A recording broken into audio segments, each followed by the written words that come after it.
Ladies and gentlemen, dear participants, Excellencies, I suggest you take your seats. Free sitting, so please choose what you would like to have here in this hall.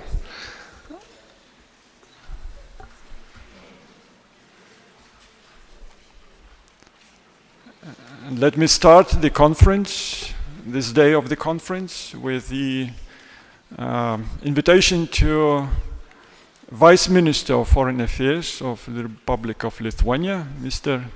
Egidijus Meilūnas. Mr. Vice Minister, the floor is yours.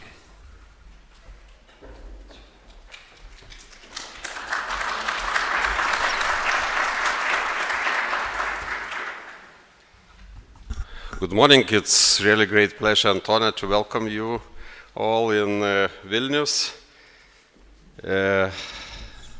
Distinguished guests, dear colleagues, ladies and gentlemen, let me begin by expressing our appreciation for the organizers of this event and special thanks to our partners, the German Marshall Fund.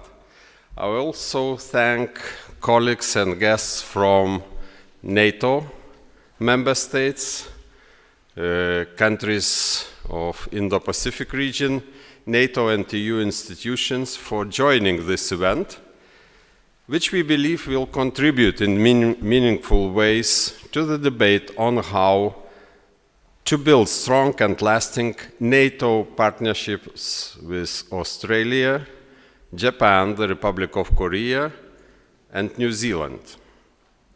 We live in an era of major geopolitical shifts and complex security threats. Global rules and values-based order, as we have known them for decades, is under unprecedented attack.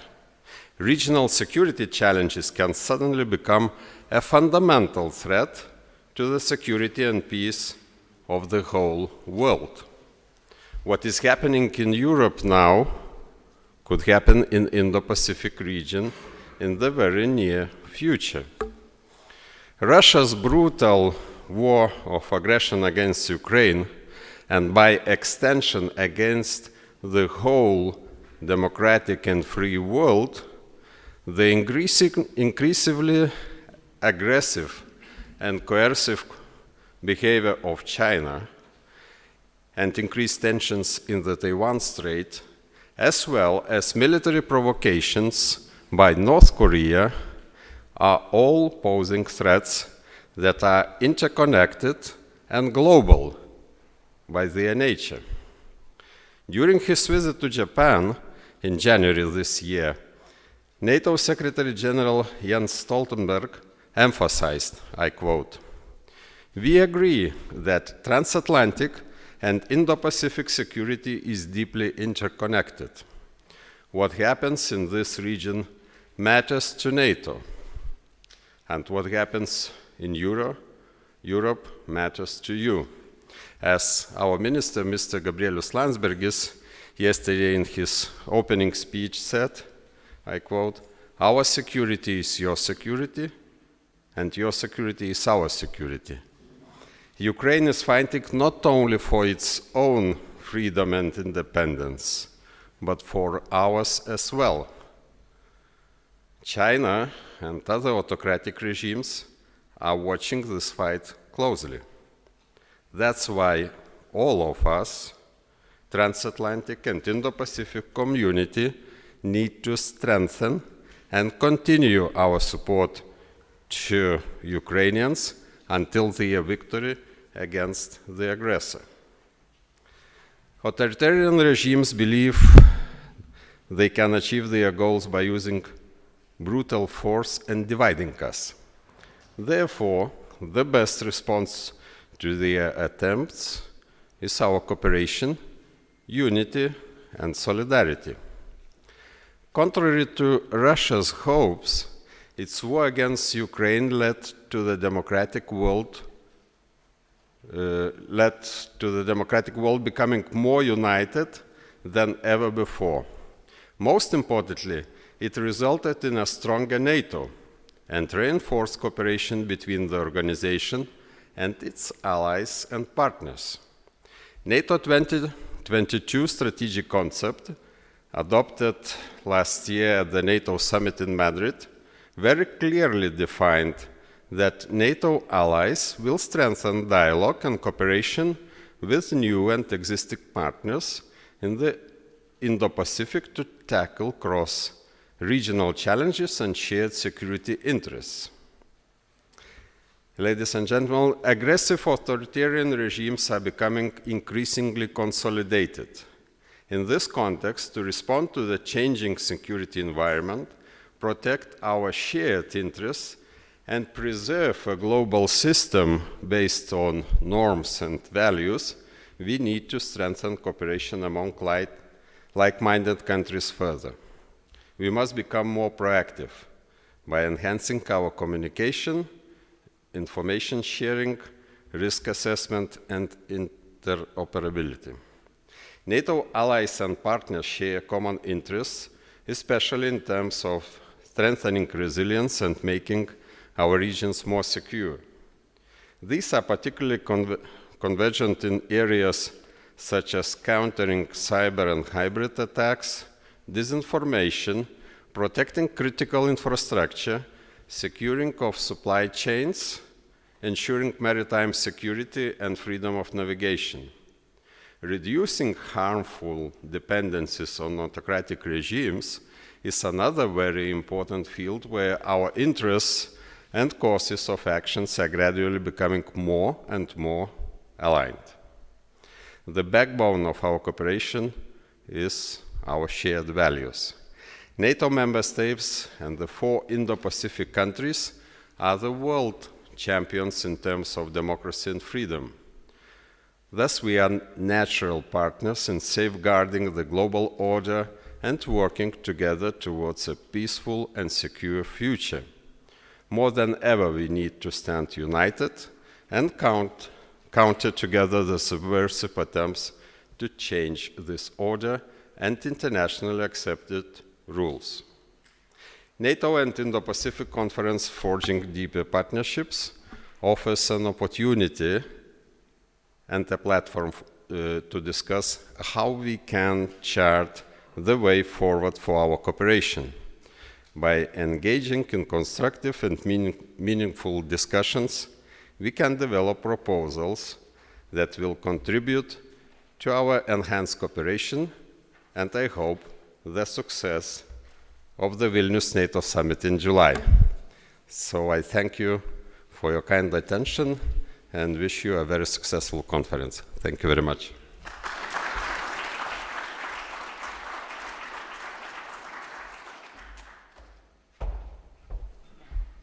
Ladies and gentlemen, I would like now to ask your attention to a few words by the Deputy Secretary General of NATO, Mircea Joanna.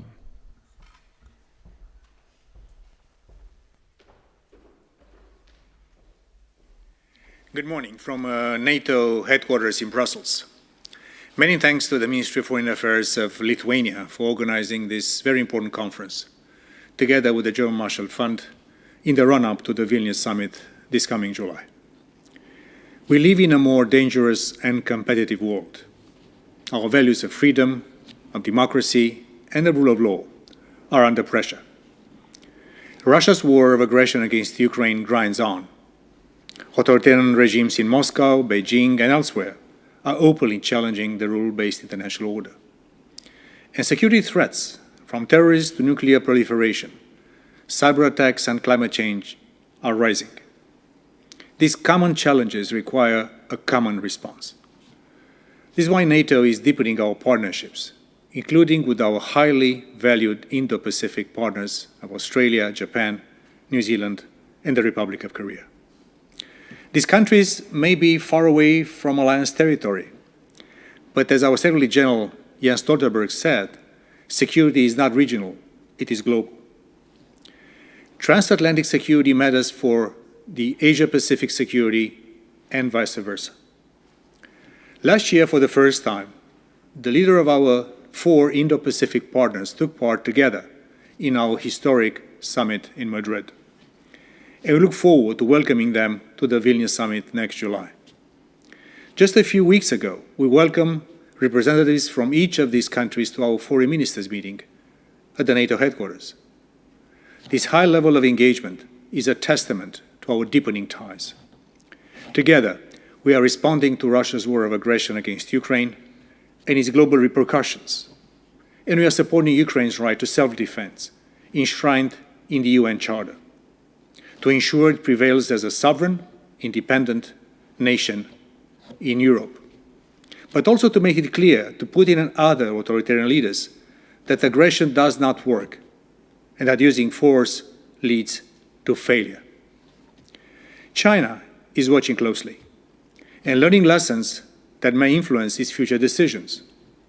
China is not our adversary, but its assertive behavior and coercive policies challenge our values, our interests, and our security in the Euro-Atlantic, in the Indo-Pacific, from outer space to cyberspace, and through the use of new technologies. Beijing is using all the tools in its toolbox, political, economic, military, diplomatic, to put pressure on all our countries. So we must remain vigilant and strengthen our resilience. The growing alignment of Russia and China is also a concern. President Xi's recent trip to Moscow confirms the deepening strategic partnership between the two countries. China refuses to condemn Russia's unjust and unprovoked war against Ukraine. Instead, it seeks to maintain the appearance of a carefully balanced neutrality while also amplifying Russia's false narrative and disinformation. So it is important for democratic countries around the world to stand together. And the more global the challenges, like climate change, terrorism, or arms proliferation, the more global our approach needs to be.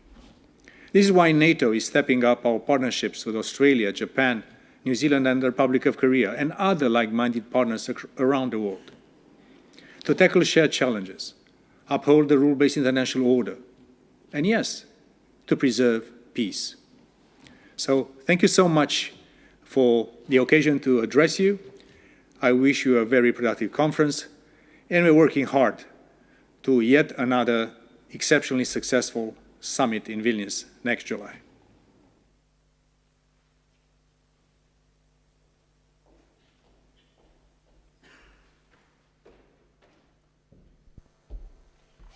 Good morning. My name is Christine Berzing, and I'm a managing director at the German Marshall Fund. On behalf of GMF, I'd like to welcome you to this conversation on such an important topic in an incredibly important city this year and every year as we chart forward the path for NATO and Indo-Pacific partners to take. I want to invite on stage our first panel and my colleague, Bonnie Glaser. Bonnie Glaser is the managing director at GMF for the Indo-Pacific program and will be leading this first session this morning.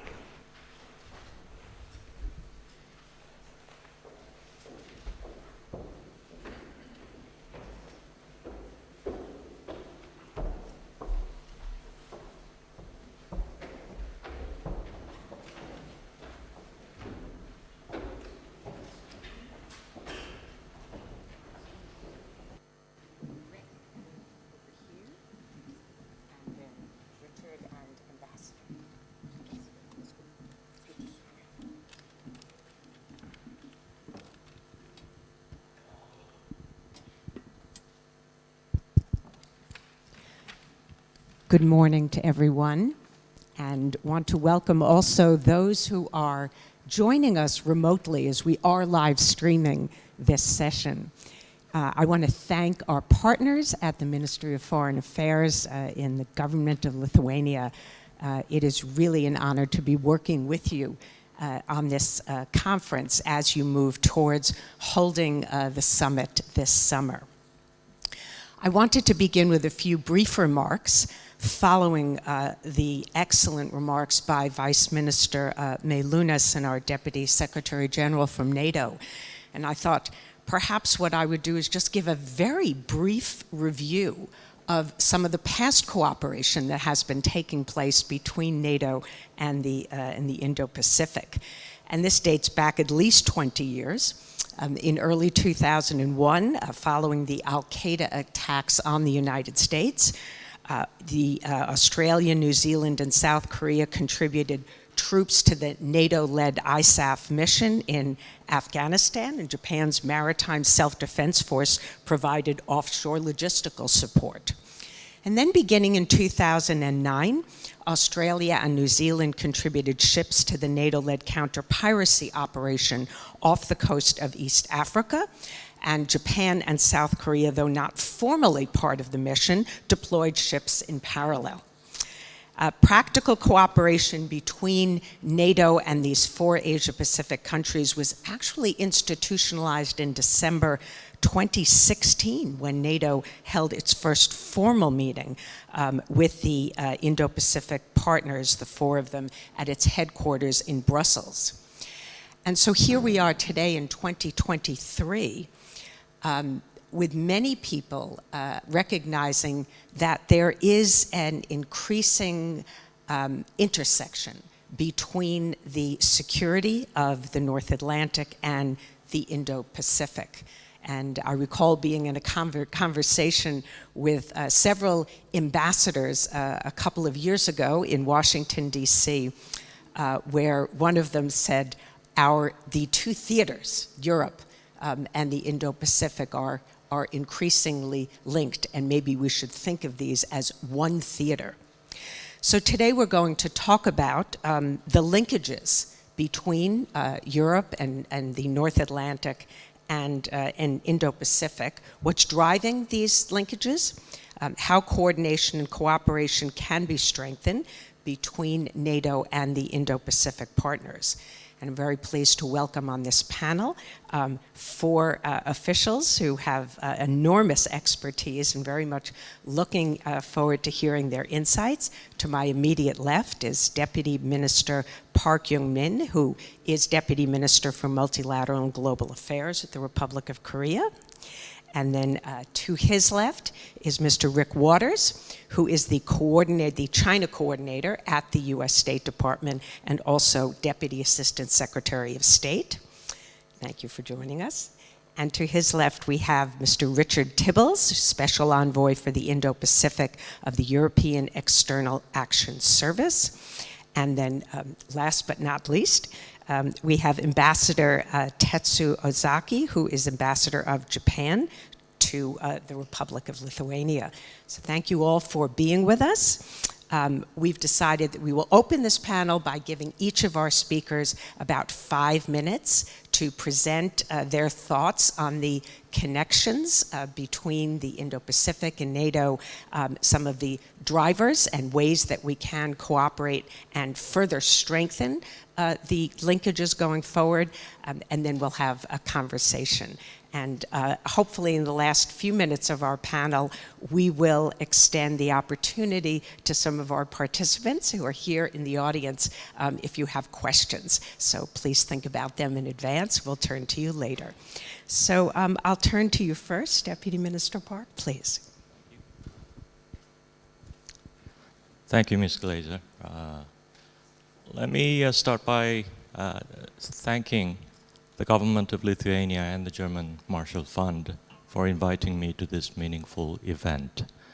At this pivotal moment in history, our world is facing challenges and divisions of an unprecedented scale. Transnational threats like climate change, along with escalating geopolitical tensions, amplify the uncertainty that defines our time. Russia's invasion of Ukraine in particular is challenging the values and norms underpinning global security. Korea is committed to supporting international efforts to restore peace and stability in the region. We are also living in an era marked by the destabilizing consequences of globalization, protectionism, and the supply chain disruptions. The international free trade order, which once guaranteed stability and prosperity, is unraveling before our eyes. Moreover, cyber attacks and disinformation campaigns threaten to undermine our critical infrastructures, economies, and the trust that binds nations together. In the Indo-Pacific region, we face the erosions of universal values like freedom, rule of law, and human rights. A regional arms race and lack of transparency in military and security domains further contribute to insecurity. Amidst these challenges, North Korea's pursuit of nuclear and missile capabilities poses a grave threat not only to the Korean Peninsula and the region, but also to the world at large. The international community must stand united in sending a clear message to Pyongyang that there is nothing to gain from provocation. The war in Ukraine and North Korea's nuclear ambitions demonstrate that conflicts are not confined to their respective regions. I know that will be repeated throughout our sessions. Should North Korea succeed in developing nuclear weapons and is recognized as a nuclear weapons state, it would herald the collapse of the NPT regime. This would leave us incapable of curbing the ambitions of other nuclear aspirants. Although inherently imperfect, the NPT is a practical regime that prevents nuclear proliferation. North Korea's actions endanger this critical infrastructure and foundation. To address these complex, interconnected challenges, we must forge stronger interregional cooperation among nations that champion freedom, democracy, and human rights. It is through our collective efforts and strong partnership that we can secure a stable and prosperous future for all. It is in this spirit that Korea welcomes NATO's leadership in engaging with partners across the regions, especially the Indo-Pacific, to address cross-cutting security issues and uphold international norms.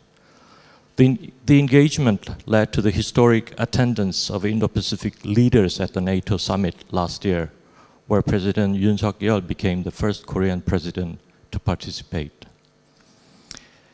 In fact, the bond between NATO and the Indo-Pacific dates back over 70 years to the Korean War, which shaped the NATO's current structure and established the position of NATO Secretary General.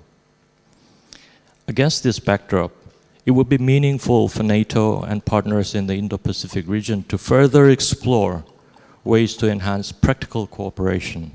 This can be done by information sharing, exchanging best practices, and strengthening political dialogue in areas of mutual interest, such as non-proliferation, cyber defense, and climate change.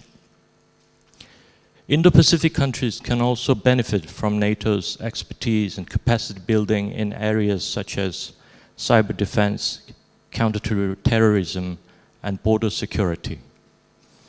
Also, cooperation in research and development for emerging technologies, including artificial intelligence, can help both regions remain the forefront of technological advancement and security. A free, peaceful, and prosperous world can only be achieved when our two regions fortify the rules-based order founded on universal values.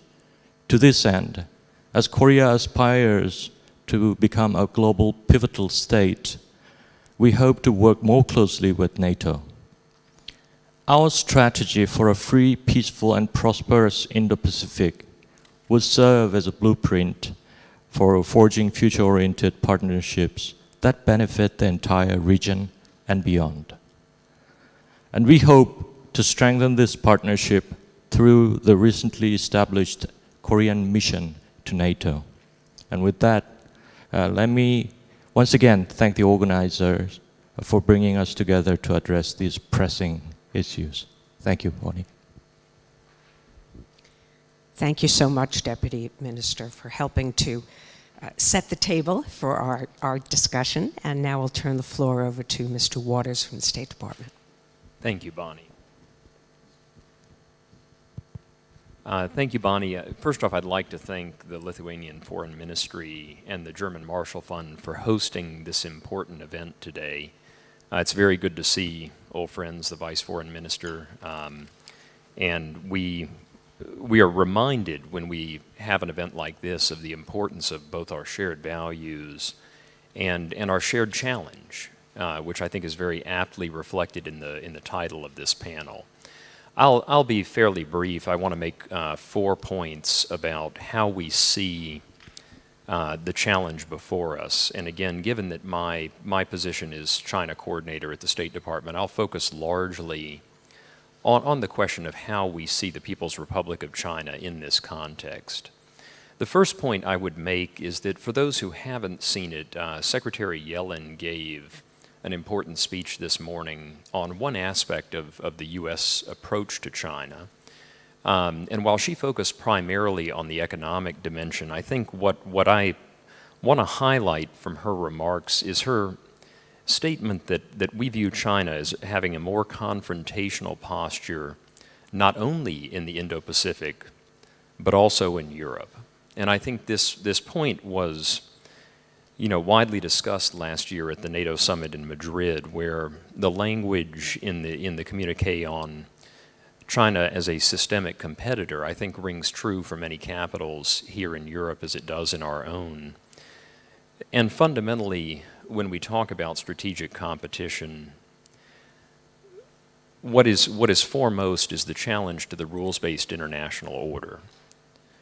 We have identified as a core element of our policy towards the PRC a sober reflection that China is the only competitor we face that has both the intention and the ability to reshape this rules-based international order.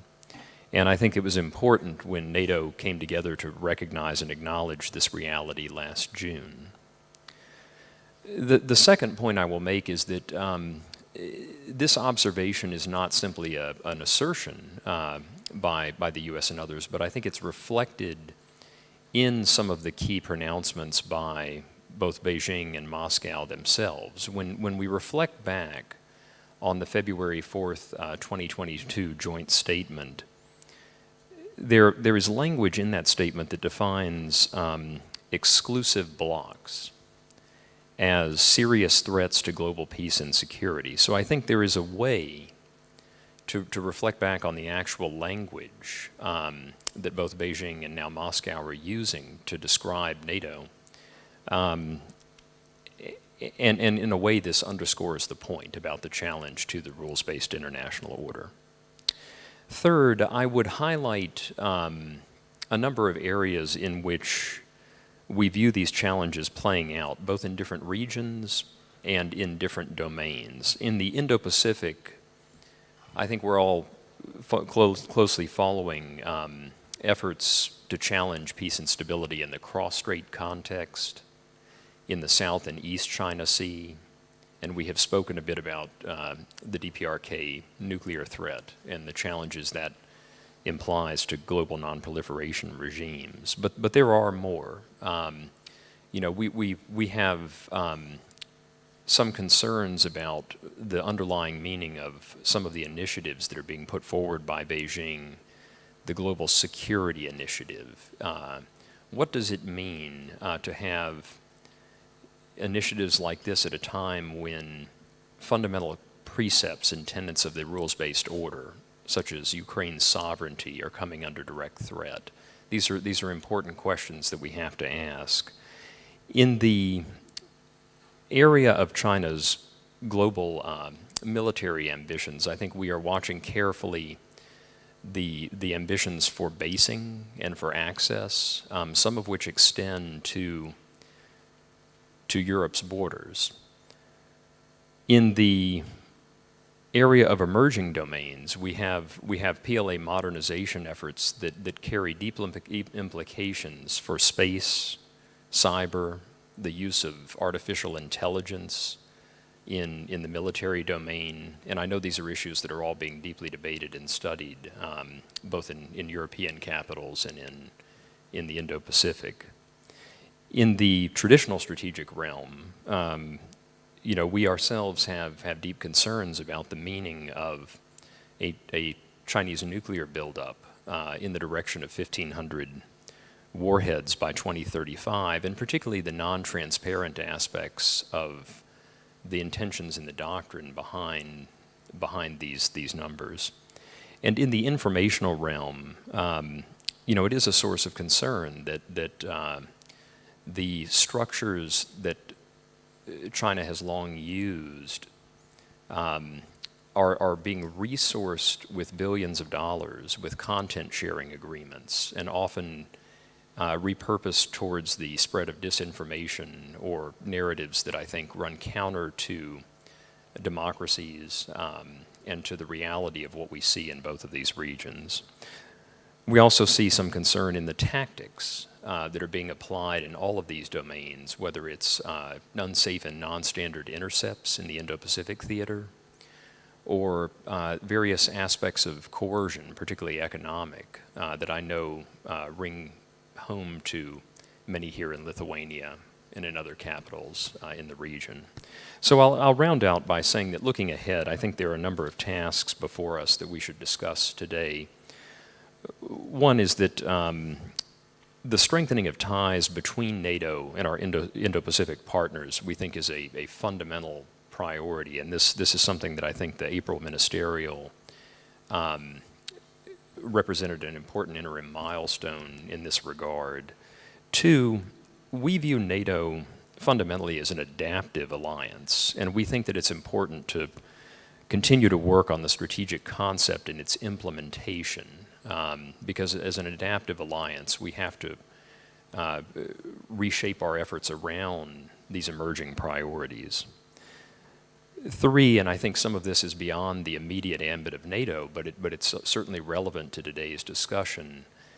There is a need to diversify our supply chains, and particularly in areas that impact militaries and national security, and also to update all of our policies, as Secretary Yellen talked about this morning in Washington, to reflect the challenges of PLA military modernization on our interests.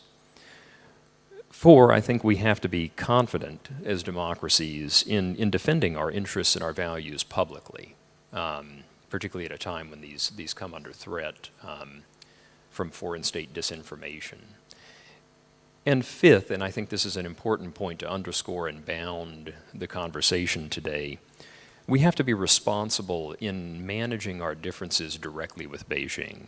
And I think what that implies is continuing to be proactive about keeping channels open, and also working together in areas where our interests do align with the People's Republic of China, because fundamentally what we have set forward as an issue, a matter of national policy, is that we don't seek a new Cold War. We are honest with ourselves that we are in a fundamentally competitive relationship that has some adversarial dimensions, but that also has dimensions where our interests align. And so keeping channels open and managing those relations responsibly must undergird everything that we talk about today. And with that, Bonnie, I'll turn it back to you. Thank you. Thank you so much, and I'm glad that you have focused on the many challenges that China poses, and perhaps we can dig into some of those and the best way to respond to them after we have remarks from our other two speakers. And I will turn now to Mr. Tibbles. Bonnie, thank you very much. I'm delighted to be back in Vilnius again. Thank you very much to the Lithuanian Foreign Ministry and to the German Marshall Fund for hosting today's event. Russia's brutal aggression against Ukraine has reinforced the importance of EU-NATO cooperation. The January joint declaration, I think, sets store for an intensified relationship, including working with like-minded partners in the Indo-Pacific. Today, more than ever, sending a message of unity and determination is essential. Let me make four remarks. First, on the kind of analysis of the challenges, and then three on the EU response, our internal resilience, our partnerships, and what we're doing in the security field. On the analysis, I think this is the area where we all agree. The Indo-Pacific is the beating heart of the world economy today and will be even more so tomorrow. The sea lanes of communication are the arteries of that world economy. So it's of vital importance to all countries around the world, but particularly to Europe. The region has some of the biggest energy consumers and has some of the countries most threatened by climate change. So the green transition is vital in this area. And thirdly, as other colleagues have commented, it's an area of increasing tensions in the East and South China Seas, Taiwan Straits, North Korean missile launches, and tensions on the Indian-Chinese border. So all of this, as other colleagues have said, and as the Minister said last night, means that it's very difficult to separate European security from Indo-Pacific security, and what happens in each of our regions has an impact elsewhere. So what I'd like to do is say a few remarks now on the EU's stance. Firstly, our efforts to strengthen our internal resilience faced with these challenges. Secondly, our partnerships with countries in the Indo-Pacific region. And thirdly, a word on security. I won't spend much time on the internal resilience because I think this has been set out very clearly by President von der Leyen over recent weeks, but there has been a conjunction of challenges: the pandemic, the green and digital transitions, Russia's aggression, and attacks on level playing field, attempts at economic coercion. All of these things have led the EU to strengthen its work on making us more competitive and providing us with the tools to protect our economy and diversify it, whether it's the Recovery Plan, Digital Services and Markets Act, CHIPS Act, and so forth. And you will have heard from President von der Leyen recently that work is now ongoing to propose an economic security strategy later this year. So internal strength starts at home, as all of us agree, I think. So this is what the EU is doing to put us in the best possible position to ensure we are competitive and robust into the future. Let me now move to the partnerships. That's obviously where my role as Special Envoy is most direct. We want deepening partnerships. We want an inclusive and open approach in the Indo-Pacific region. We want to unlock trade and economic opportunities, and we want to address global challenges with as wide a range of partners as possible. So that means we're diversifying our trade relations. We're strengthening our network of free trade agreements. We concluded with New Zealand last year. We're working now to finalize the Australia agreement, working also with Indonesia. We relaunched the negotiations with India, and most recently we relaunched the negotiations with Thailand. And we're also looking to increase our partnerships on critical raw materials with key partners, including Australia.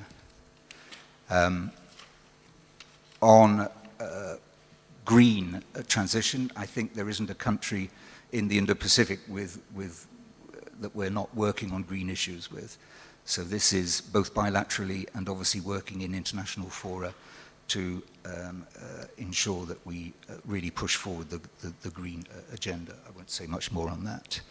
And on connectivity and digital, we have a range of digital partnerships with Japan, Korea, and Singapore, and we're looking to step up our connectivity cooperation, in particular with Japan and India. All of this underpinned by our global gateway, which is our plan to invest in the development of sustainable infrastructure with our partners into the future. I mentioned these kind of non-security areas because I think there is a strong link between what we do in the trade and green and digital connectivity areas, because it's all part of strengthening the international order, strengthening stability in the region, and by doing it inclusively, we are also ensuring that the greatest number of countries do support the maintenance of a strong and stable rules-based international order. Finally, let me turn to the area of security. We've been active in the region for 30 years through the ASEAN Regional Forum, and that gives us a strong basis on which to discuss with partners in the region. Our strategic compass last year has now requested us to step up our engagement with the Indo-Pacific region in the security field, and we sense there's a growing demand from the countries of the Indo-Pacific for a greater EU engagement. And both Japan and Korea we've felt the interest from these two countries in particular in recent months. In practical terms, we're increasing the range of joint naval exercises with Operation Atalanta on our side and partners' vessels on the other side. We had most recently a joint naval exercise with the US last month. Through the strategic compass, we've established a coordinated maritime presence in the Northwest Indian Ocean, designed to make the best use of EU member states' naval assets in the region. We're also active in the area of maritime domain awareness. Our Primario project is now supporting 23 countries in ensuring that they can manage their maritime spaces effectively. Cybersecurity is an area of considerable experience of EU member states and the EU itself, and that's an area that we're working on with partners. And finally, as Rick and others have mentioned, foreign information manipulation and interference is a growing issue. Russia and China are deploying significant resources in the Indo-Pacific information space, and it's an area where like-minded partners need to have regular exchanges, coordinate, avoid duplication, learn best practices and join forces where possible. All of these issues are now going to be discussed in Stockholm in a few weeks' time at the next EU Indo-Pacific Ministerial Forum between the EU and its partners, and that will set the scene for the next phase in our work on the Indo-Pacific within the EU. Deepening partnerships, therefore, the title of this session is precisely what the EU is all about. Thank you for that very comprehensive review of the EU's engagement with the Indo-Pacific region. And of course, it is very notable that even as the war rages in Ukraine and Europe remains very focused on that war, that the Indo-Pacific still remains very much of a priority for the EU. So we'll turn now to Ambassador Ozaki for your remarks. Over to you. Thank you, Bonnie-san. And first of all, I would like to express my sincere gratitude to the Lithuanian government, Ministry of Foreign Affairs, and German Marshall Fund to organizing this very fantastic conference. It's my great honor and a pleasure to have this opportunity to speak at such an occasion. And as already said, that today's international community, as symbolized by Russian aggression against Ukraine. On the one hand, the international order is on the verge of a serious crisis. But on the other hand, while global challenges such as climate change are requiring strong global cooperation, so today we are entering an era of intertwining conflict and cooperation in international relations. The day before yesterday, the Minister of Foreign Affairs, Landsbergis, in an interview by a certain think tank of the United States in a Zoom, he said that the current Russian aggression is not a political one. It's a vital one for the world, just like climate change. So if we cannot stop this here, our next generation globally has no hope. That's what he said. I totally agree. So that's the world. And turning to the Indo-Pacific, Japan's security environment has been the most severe and complex since the end of World War II. Unilateral attempts to change the status quo by force are being continued and intensified in the East and South China Seas, especially during this decade. Just yesterday, Russian Ministry for Defense just announced that they finished the big Pacific Fleet exercise around the Japanese Sea for 4 days, and of course Japan blamed strongly. So that kind of things happening especially for this decade. And furthermore, just Mr. Park said, North Korea is escalating its provocation by repeatedly launching Baltic missiles with a frequency and in a manner that are unprecedented. I believe they launched more than 70 missiles last year. I don't know how they are funding it, but anyway. So in order to maintain and strengthen a free and open international order based on the rule of the law, cooperation not only with ally and like-minded countries in the Indo-Pacific, but also with such countries and institutions in Europe is extremely important. In last December, as already mentioned by Vice Minister Meilunas, Mr. Stoltenberg, this January he visited for the first time in 6 years, and he and Prime Minister Kishida issued a joint statement confirmed to elevate NATO-Japan cooperation to a higher level in light of a current security environment. And as a matter of fact, last December, Japan formulated a new national strategy, security strategy.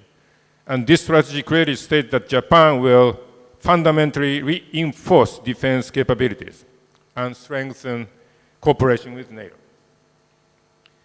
And so we welcome the growing interest and momentum for further cooperation in Indo-Pacific among NATO, EU, and other European countries. We recognize that Japan's participation in last year's NATO Foreign Ministers meeting and NATO Summit in Madrid, as well as this month's NATO Foreign Ministers meeting, is evidence of Europe's growing interest in the Indo-Pacific. At the NATO Foreign Ministers meeting this month, our Foreign Minister Hayashi again welcomed NATO's plan to expanded involvement in the Indo-Pacific region. So he also introduced a new plan to realize free and open Indo-Pacific, in which Japan essentially will lead the international community in the direction of cooperation rather than division and confrontation at this turning point of the history. So as you know, G7 foreign ministers meetings in Japan this week just endorsed this new plan for free and open Indo-Pacific, and they decided that G7 will have a regular meeting regarding Indo-Pacific going forward, reconfirming the importance to cooperate, especially with India. So with the broadening of security scope, NATO-Japan cooperation has made steady progress in various fields. We intend to step up cooperation with NATO massively in new areas such as Mr. Divers said, the cyber area and space, of course, and disinformation and key emerging technologies in addition to traditional areas of cooperation. So also in response to the current earthquake in Turkey and Syria, Japan's self-defense forces participated in an airlift operation for disaster relief supplies led by NATO. This was the first ever joint operation with NATO in the field of disaster relief. And to support Ukraine via NATO, Japan has also contributed $30 million to NATO's CAP Trust Fund recently. So, unilateral attempts to change the status quo by force, such as Russia's war against Ukraine, must not be tolerated anywhere in the world, just like climate change. So what's happening in Ukraine today is might be happening in the East Asia tomorrow. It's important that NATO member states and partner countries, including Japan, remain united support for Ukraine. You must continue implementing strict sanctions against Russia in order to end its outrageous acts of aggression as quickly as possible and to deter similar attempts from occurring again anywhere in the world. Thank you very much. Well, thank you so much and for Japan's leading role in so many of these efforts. All the countries that we are talking about that participating today from the Indo-Pacific, I think, are playing a very important role in working together with NATO. And NATO itself, of course, is reaching out in really unprecedented ways to the Indo-Pacific. One issue that I'd like to delve into a bit, which has been, I think, mentioned just briefly, is what is taking place, the increasing tensions in the Taiwan Strait. And this is an area of probably the most dangerous flashpoint, I think, in the Indo-Pacific. Not to downplay, of course, the risk going on the Korean Peninsula, which is another very dangerous flashpoint. But of course, the Taiwan Strait is the one area where I think that the United States and China could come to blows. This is very much a conflict that we seek to avoid. And strengthening deterrence, therefore, is essential. So I'd like to ask each of you what you think from the perspective of your countries and regions, what needs to be done to preserve the peace and stability in the Taiwan Strait. I recall that the United States had a joint statement with South Korea underscoring the need to preserve peace and stability in the Taiwan Strait, as we did with Japan. And of course, I think it was June of 2021 in the US-EU statement, also underscoring the need to preserve peace and stability in the Taiwan Strait. So do we need more demonstrations of resolve, more economic agreements with Taiwan? Do we need a clear signaling of shared willingness to impose punishing sanctions should China use force against Taiwan? I'd like to ask each of you what you think needs to be done to ensure that the Taiwan Strait remains peaceful. And maybe we will start at the other end where we finished and start with you, Ambassador Ozaki. Thank you. Well, thank you. Thank you very much, Moni. And yeah, that's a very big question. And so, as Mr. Waters said, China is strongly expanding by their own narrative, like global security initiatives and etc. I really surprised that yesterday's Lithuanian language newspaper, Ritas, there's a one-page, I think it's a propaganda by China, which is quite a new initiative like a global civilization strategy. So those kind of narratives, unfortunately, they are accepted by many countries already. So I think I think recently G7 acknowledged again, but we recognize importance of engaging with China candidly and expressing our concerns directly to China. That's I think it's very important in public. So we talk with them in public, and what they're talking in their initiatives, and we just talk with them. What they say and what they are doing might be different. So I think this, as Mr. Waters said, it's a good.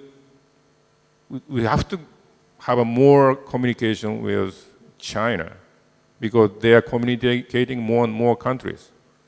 And that will, I think, indirectly but strongly preserve Taiwanese Strait's peace, I believe. Thank you. Mr. Tibbles.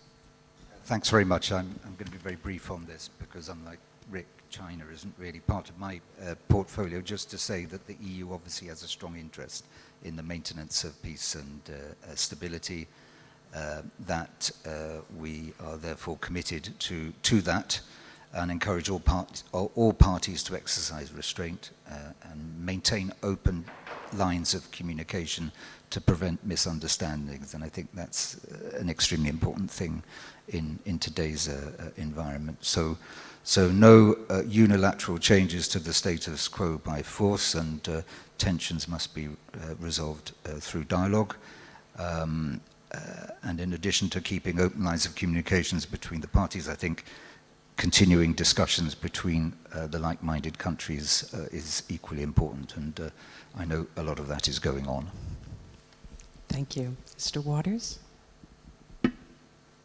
Sometimes I had the luxury of saying that it was not in my portfolio, but turns out it is. Bonnie, I'll offer a few thoughts. First, what has not changed? From the U.S. perspective, first, we have an unofficial relationship with Taiwan that has spanned decades, and I think reflects our shared values, our shared status as democracies, but also I think Taiwan's economic importance in the world. It's one of our top 10 trading partners, an important source of advanced technology, and so by way of preface, our unofficial relationship with Taiwan has been a constant for decades. When it comes to our One China policy, our policy towards the cross-strait issue, that too remains unchanged. It remains rooted in the 3 joint communiques between us and the PRC, our Taiwan Relations Act, which is legislation that now is over 40 years old, and the assurances that were made by previous administrations. And so the foundational elements of U.S. One China policy also remain unchanged. What is different from our perspective is the way in which Beijing is looking at this problem and increasingly resorting, as we've seen in recent weeks, to coercion in various domains as a way of addressing the issue. And that to us is deeply problematic because our abiding goal in the cross-strait context remains a very simple one: peace and stability. And I think to your question about where there is area for shared work, the important statements that we have entered into with our partners here on the stage, that the G7 foreign ministers entered into just a few days ago, underscoring the importance of peace and stability, we think are quite important as signals both to Beijing and others that we have a common stake in preserving and maintaining peace and stability in the cross-strait context for many reasons, not least economic. Because when one asks the question of why this matters globally, I think a lot of important work has been done by Bonnie and GMF and other think tanks in the US, CSIS, the Atlantic Council, and others, giving some clarity and contours to the important connection between all of our economies and this question of peace and stability in the cross-strait context. And it's not just economic, but it's an important dimension to the question that I think we should bear in mind as well. Thank you. Deputy Minister Park. Thank you, Bonnie. The Taiwan Strait is an area which is closely related to our economic interests, cultural exchange, and human relationships as a major shipping route. The peace and stability of the Taiwan Strait are closely and essential for linked for the peace and stability of the Korean Peninsula, and are on an indispensable element for peace and prosperity of the region.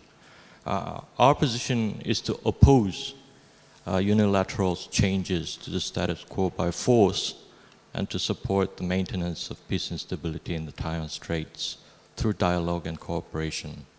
And we are constantly conveying this message and our clear position to China. In the meantime, we will continue to pursue a principled diplomacy that firmly protects our security, sovereignty, history, and identity. In fact, that's been what we've been doing for the most times during the past 4,000 odd years in order to exist as a nation. Thank you so much. I'd like to ask your thoughts on how we should respond to China's economic coercion, which, of course, some of the countries represented here were very early targets, Japan, Norway, even I think before Japan. More recently, the Republic of Korea, after, of course, the decision was made to deploy the THAAD missile defense system. Lithuania, not a stranger to China's economic coercion actions, and Australia as well. And there are some efforts underway of course, the European Union has developed an anti-economic coercion tool. So there are some efforts to come up with ways perhaps to protect ourselves, like-minded countries, but also maybe to impose costs on China in ways that will discourage it from using this kind of economic coercion going forward. So I'm interested to hear whether you think there are ways that we together, like-minded countries, can proceed in perhaps both of those areas to protect our own interests. What are the things that you think we need to focus on, and then potentially in the realm of imposing costs as well? So maybe we'll start with you, Deputy Minister Park. Thank you, Bonnie. It's an important question. The economic coercion from China towards my own country was never an official one. And to date, there's no official measures at the level of government. Nonetheless, our private sector suffered a great deal. That was painful measures since 2015.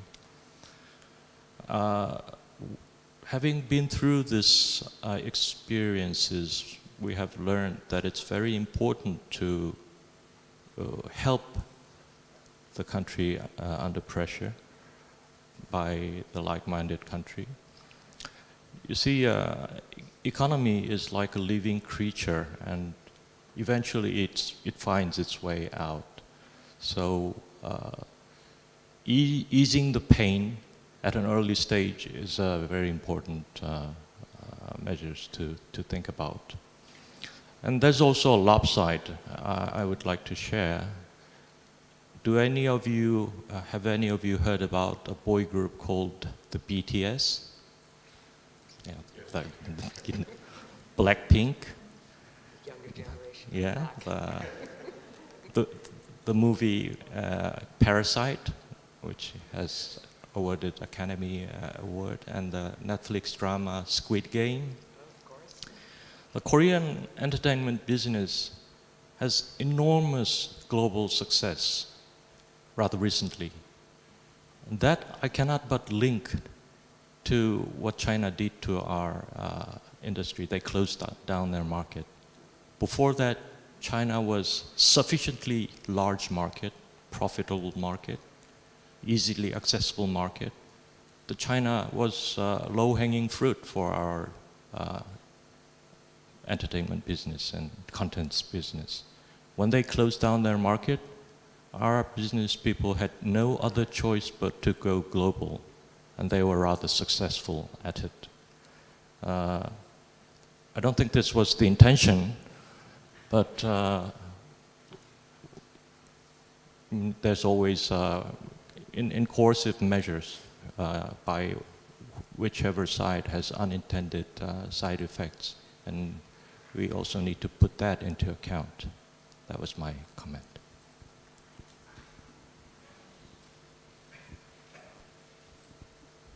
Bonnie, I think the Deputy Minister has hit on one of the key themes, which is building resilience. And, you know, I think Secretary Yellen's comments this morning talked about our own efforts to do this in the U.S., not just because of the issue of economic coercion. There are much broader concerns we have over China's state industrial policy and the move away from market-based reform to a doubling down on state industrial policy. But to bring it back to the topic at hand, I think we've watched many of the cases very closely, whether it's Korea, Lithuania, the Philippines, Australia, or others. And I think this has led to a very robust debate, both in Washington and in Congress, in capitals in the European Union and in Brussels, and of course under Japan's leadership in the G7,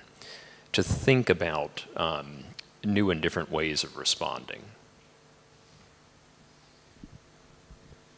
Bonnie, little to add, because I've indicated in my intervention that there's a huge amount of work going on the kind of internal resilience agenda at the moment. So little to add, but I would just say the importance of demonstrating solidarity in cases where there are issues of economic coercion, and that obviously in the European Union context is particularly the case with regard to Lithuania. So showing solidarity, using the international tools, including the WTO, are vital, I think, to counteract attempts at economic coercion. Yeah, it's a very Yellen this morning said that China cannot be decoupled. I mean, it's. I think Lithuania de-risked already, and but this world economy cannot be decoupling from China. So. And I think Lithuania was really clever that retreat from a 17 plus 1 very quickly to have much bigger voice rather than 17 country, but EU country voice, and as said, WTO voice in public. So that was a big impact to China, of course, because as Mr. Park said, China's coercion is not in a public. Yeah, so we have to put it on the public. That's one thing. And the other thing is, again, I think we reiterate the China to be a responsible big stakeholders in the global world economy. So responsibility, we just repeatedly ask them for responsibility as a big stakeholder of the world economy. So that's, I think, in the long run, I think the preventing the coercion about economy or businesses, even though they are already, national security and business security is already closely related. But even though I think we should tell them more publicly, they're asking their responsibility. Thank you. I will ask one final question and then turn to those of you in the audience who would like to ask a question. We've talked a bit last night and today about the evolving relationship between China and Russia. Years ago, many people used to talk about this relationship as a marriage of convenience. I think we recognize that that is certainly not the case today. The recent summit, I think, between Xi Jinping, Vladimir Putin, the February 4th statement that Mr. Waters referenced in his remarks, I think are clear evidence that Russia and China are working together in ways to weaken the international order. There are two areas in particular that I'm concerned about.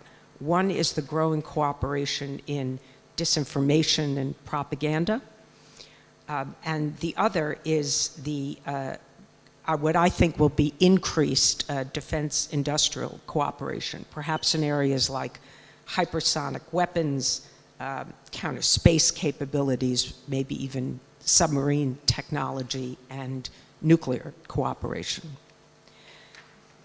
There has been, I think, much discussion within countries as well as between like-minded countries about how to respond to these challenges that Russia and China are posing. So I'd like to hear your thoughts on going forward, given the challenges that we face, what should be our responses? Is there any potential for driving a wedge between these two countries? or does it serve our interests best to highlight how closely aligned they are, and perhaps even force them closer together? There has been, I think, advocacy of both that I have heard in Washington, D.C. in the think tank community. But maybe there's even a third, more sophisticated strategy. So I'd like to hear your thoughts on that. Again, we'll go back and start with you, Ambassador Ozaki. Thank you, Bonnie. And I believe the long-standing issue of border dispute between the two big countries I think it's settled down in 2004 or something. And since then, you cannot choose your neighbor, and they have a long, long border. And so they have to cooperate, historically. That's a fact.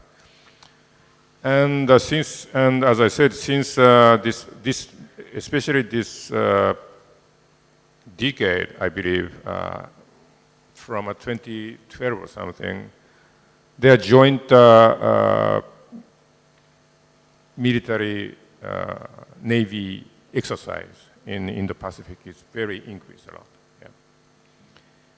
And I believe they are different from the United States, which is a very traditional old maritime sea power country. They are basically land power countries, and in terms of sea power, they're quite new. So in that sense, they can cooperate, facing United States or Taiwan or Japan, which is quite sea power countries. So I think again, it's they're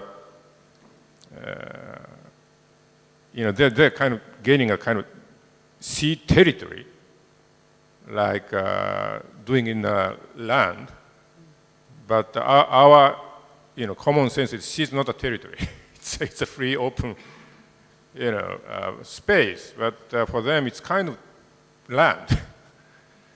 So I think the earliest way to defend this mutual kind of co-working in terms of a sea power, defeating Russia is the best way to do it. I mean, and again, it's we ask China for the responsibility as a stakeholder. Thank you. Just a couple of points. I think the 4th of February 2022 and the 23rd of February 2022 are not unrelated. And that's, I think, the big issue, that we can't put our relationship with Russia in one box and our relationship with China in another box. So that's I think where the EU is. I think we clearly see China's stance towards Russia's aggression as having a determining role in the future of the EU-China relationship. So I mean, I think that's our main message to China at the moment, that we will be watching closely the evolution of the Russia-China relationship. I think I've mentioned that we are very conscious of the disinformation efforts of Russia and China in the Indo-Pacific region, and the importance, therefore, of our like-minded partners to work together, share analysis, learn from best practices, and so forth. I'll stop there. Yeah, I think Richard has highlighted, one of the key near-term challenges, even before we get to the two issues you mentioned. The idea of a no-limits partnership on the eve of the Ukraine war is a pretty profound statement to have made, and I think a lot of our diplomacy over the past 14 months has been aimed at ensuring that China does not provide lethal support or significant sanctions evasion in the Russia-Ukraine context.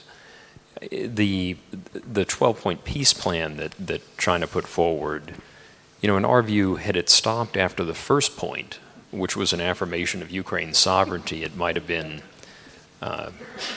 preferable. But more fundamentally, I think our view is that any effort to resolve the Ukraine conflict has to start with engaging Ukraine itself, and that's still an issue on which the Chinese have not been willing thus far to engage.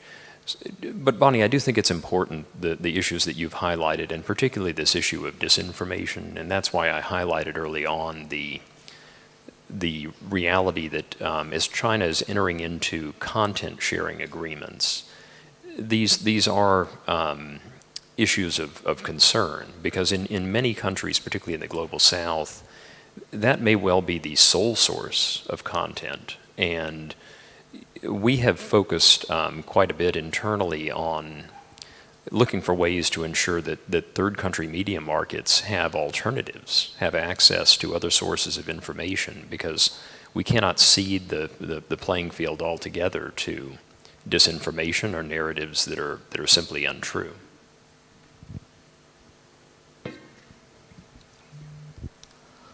Well, thank you. Russia and China are obviously cooperating and getting closer, but the area of common interest of those two countries seem to lapse in a large area. Nonetheless, the interests of those two countries are not necessarily identical. We need to be creative and adaptive in responding from their perspective in order to devise how to tackle these challenges. China especially seems uncomfortable about Russia's nuclear rhetorics. So we need to find out the areas of differences between this partnership. Let me answer your question in a more indirect way. I believe we have two big homeworks in front of us. This is my first time in Lithuania, and I'm enjoying the beauty of the city, thanks to your invitation. And having been there, I discovered that Korea and Lithuania has much in common, of which, did you know that we joined the United Nations on the same day? September 7th, 1991, thanks to the so-called end of the Cold War. Not only that, both our countries are frontline countries in which geopolitical fault line flows through our borders. So having discussed with the two vice ministers yesterday, we found a lot in common. And we could easily agree that geopolitical winter seems to be coming. So we don't seem to be returning to the pre-pandemic mood of the good heydays of globalization like we did before. Nonetheless, it's all the more reason that we have to show up. We need to demonstrate that we do not accept it as a decided reality, that we do not go gentle into that good night, that we will rage against the dying of the light, and that we have to show our will to take arms against a sea of troubles, and by opposing end them. So I cannot agree more with Mr. Waters' earlier remarks that we need to be confident about our values, about democracy, and it was in that spirit that Korea has decided to host the next Summit for Democracy. We were handed over the baton with great pride. Having said that, the two big homeworks before us is a dilemma, sort of, a conundrum. We need to be clear and more confident on the one hand, but on the other, we have to not push the rest of the world away from us. We need to embrace as many partners as possible. That we have to strike a balance and method. We need to be smart and multidimensional in devising possible solutions. Number two is the digital authoritarianism is attacking our open societies of democracies. And the openness of democracy is the source of our resilience, source of our strength, but they are taking advantage of it as a vulnerability of democracies. So, while fighting the attacks through our back doors, how should we fight without resembling them? Is a dilemma that we need to find a way out. So in cyberspace, in digitization era, we need to find a rules-based method to fight against illegal backdoor attacks on our cyberspace. Thank you all for very thoughtful comments. We're going to open up the floor, take a couple of questions.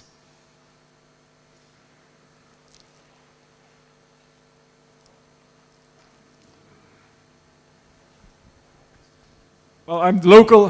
If there are no questions from our guests, still I have a question. 3 speakers, with the exception of the EU Special Envoy, Mr. Richard Tibbles, stressed the importance of dialogue with China. And I recall some 3 or 4 years ago, when still being ambassador in Berlin, into Germany, reading a press release about another meeting or another phone conversation by Chancellor Merkel to Russian President Putin. And it mentioned with some pride that Chancellor Merkel had 84th conversation with President Putin. What makes you think that dialogue with China will be more efficient and effective?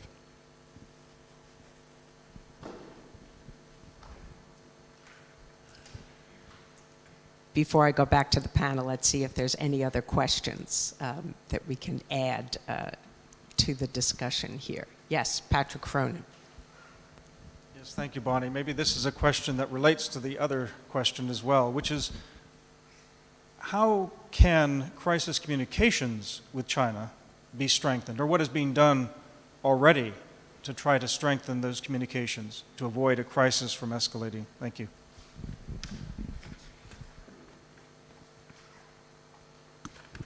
Okay, terrific. We'll start with those 2 questions. Dialogue with China. What makes you think that this will be more effective than our dialogue with Russia and Soviet Union in the past, and how can crisis communications with China be strengthened? Who would like to start? Mr. Waters, I'm looking at you. Bonnie has voluntold me to answer this. Patrick, it's good to see you. I travel all the way to Lithuania to get a tough question from Patrick Cronin. What I would highlight 2 things. One is that in Secretary Blinken's speech on our policy towards the PRC last year, we talked at length about the importance of maintaining channels of communication. But we talk about this in a very different way from how we did 10 or 20 years ago, where the premise of our direct bilateral channels to China back then was that you could, by engaging China, you could change their policies. And I think today, the Biden-Harris administration approach is thinking about a different premise, which is that we need those channels to be open, but not so much to change policies, but more to avoid miscalculation risk, to make sure that there are clear understandings directly from us of where our interests are, and to manage our differences, particularly in domains that are adversarial or competitive, in a responsible way. And so I do think there has been a great amount of energy in this administration towards keeping those channels open, making clear to Beijing that we are willing to engage.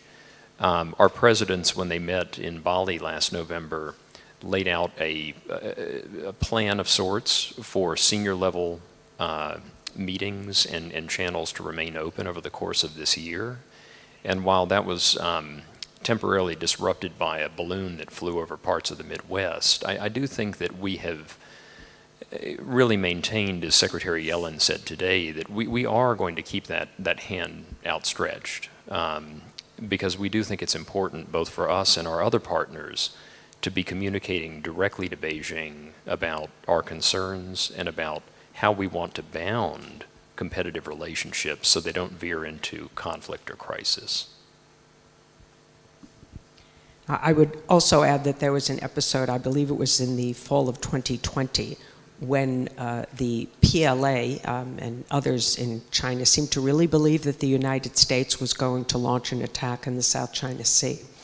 And because our senior military officers reached out and had a conversation with counterparts in China, I think we were able to diffuse that crisis or potential crisis and to ease the concerns that they had. And it's the lack of that dialogue that can often lead to real misunderstanding that can then drive policies that can be very dangerous. I think that was one example that I think China certainly should take away some lessons from as well. I remain a supporter of dialogue myself. Would others on the panel like to jump in? Since I was mentioned as not mentioning dialogue with China, I feel duty bound to say that we in the EU obviously feel that leader-to-leader dialogue is extremely important at the moment, all the more so, I think, after the 20th Party Congress. Our sense is that it's only direct conversations between the leaders of our countries and President Xi. That's the only way that President Xi will get to hear truthfully and faithfully our positions on the key issues. So, I mean, I think that explains the importance of direct exchanges with President Xi. Yes, please. I know that Japan has recently opened up a hotline with China. Yeah, actually, I think especially President Putin and the difference between President Putin and President Xi is President Xi is talking to the world as a leader. So I think we have to listen to them. We have to pick up their comment more frequently to our world and talk with them. We can do that with China. But Russia, it's not they're talking to the people. They just, so it's totally different. I believe the communication with, top communication with Russia and China is a bit different, totally different.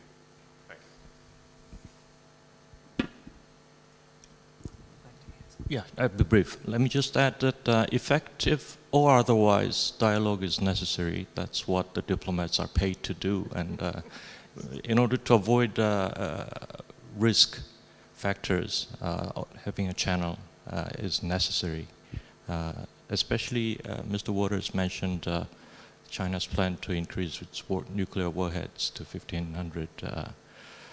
So when the nuclear weapon state talks about strategic dialogue, it usually means nuclear arsenal discussions. This is one area, for example, that necessitates dialogue, direct talks between parties. Thank you. Well, thank you all for your very insightful analysis and recommendations. I think we've had a very good start in our first panel, and we're going to take a short break for about 10 minutes.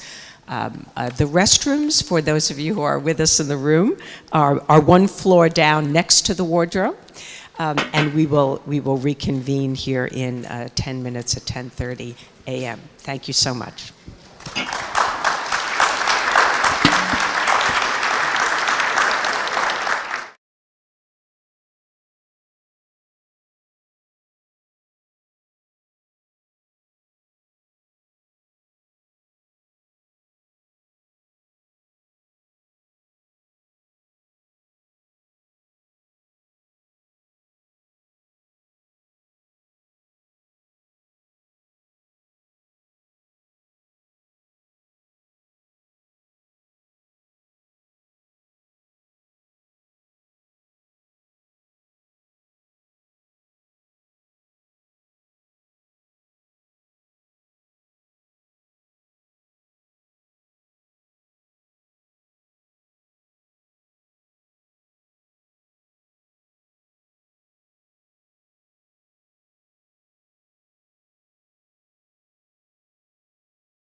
And if we have the speakers for the second panel also make their way towards the front, I'd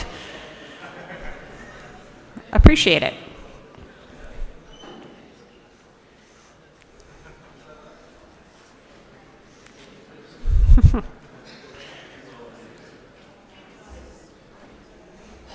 All right, so with our legs stretched and our tongues warmed up, I can introduce the second panel.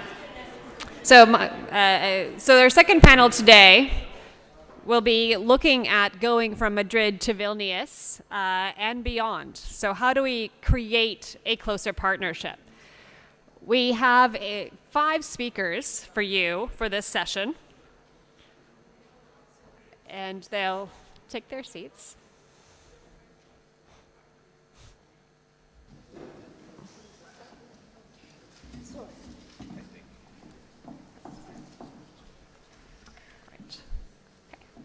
Maybe I will.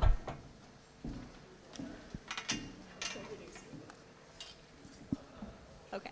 All right. So the second session, panel session for today, will go beyond what we talked about as the joint challenges, and to talk more about how do we operationally, collaboratively work together to have a closer partnership and provide certain solutions for this.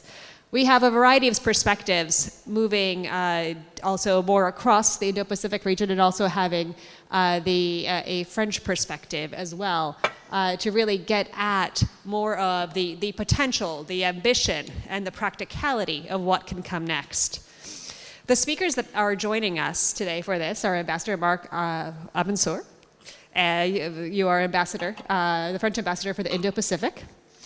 We have Patrick Cronin. Patrick Cronin is the Asia-Pacific Security Chair at the Hudson Institute in Washington.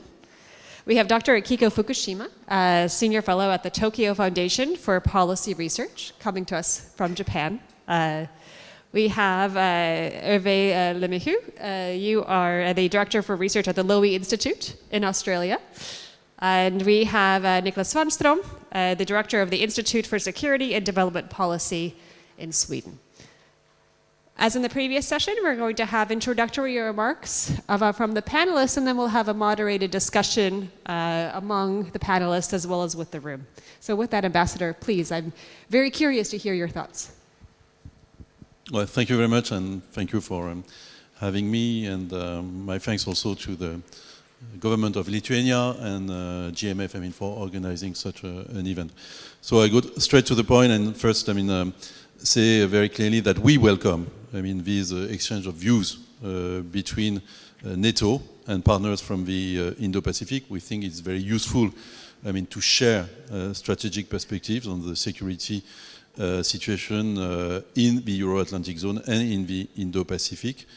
The security of the Euro-Atlantic and the Indo-Pacific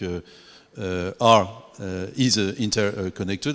This has been stated several times already, and to the extent that both rely on respect for the rules-based order and the UN Charter and so on. So we think that it's very useful, even more necessary after the Russian invasion of Ukraine. And clearly, I think that we are fully aware that we both, share a common interest, to preserve international rule-based order. So now the question is how to strengthen, this dialogue in a transatlantic framework on the Indo-Pacific, and also how to calibrate rightly, the dialogue and cooperation with partners from the Indo-Pacific. And I think that we can build on different formats. Let me first recall that US has adopted Indo-Pacific strategy as well as the EU. And if you go through it, you will see that there are very strong convergence. And so, of course, it contributes, to nurture, further, the coordination between US and EU. And if you go back to what is called the joint Rome statement adopted by President Biden and Macron, you will see that in the following up of this joint statement, there were ad hoc formats which were set up, I mean, on US, EU, to discuss about Indo-Pacific, China, trade and new technologies, and so on. So we have already, I mean, some very useful channels, I mean, to address these issues related to the situation in the Indo-Pacific. Within NATO also, which is a very, as I said, also very useful, I mean, to address how China has, I mean, growing assertiveness and coercive actions, I mean, present systemic challenges, areas relevant to the security of the alliance, and we will, France, I mean, will contribute, I mean, to nourish further, I mean, these exchanges. At the same time, we stated very clearly that NATO should remain focused on its primary objective, while maintaining, I mean, dialogue with our partners from the Indo-Pacific. As you know, I mean, NATO core task is to preserve the security of the Euro-Atlantic zone, and we don't see any role for NATO to become a security provider in the Indo-Pacific. That would lead, I mean, to the issue of whether we would extend, I mean, the geographical scope of action of NATO, and then, as you know, I mean, there would be an issue about the extension of collective defense out of the Euro-Atlantic zone defined by Article 6. So I think we are all bound by Article 6. But at the same time, as I say, I mean, we should pursue this dialogue and concentrate within NATO framework on issues such as cyber, space, intelligence, nuclear capabilities. I mean, all these issues will have a direct impact also on the security of the Euro-Atlantic zone. Let me also mention, I mean, the complementarity between NATO and the EU. So this has been already addressed by Richard Tibers this morning. We think that strengthening EU-NATO is indeed, I mean, EU-NATO cooperation is indeed absolutely necessary condition for the efficiency of our response, I mean, to the systemic challenges posed by China. Many things have been developed, I mean, by Richard Tibers, based on the key regulatory tools, I mean, that have been developed by the EU to address, I mean, coercive actions or economic coercion by China, and it's, I mean, a fact that on certain areas, for instance, critical infrastructures, I mean, NATO has not a regulatory competence, so we should absolutely, I mean, build on this complementarity and avoid also any kind of useless duplication.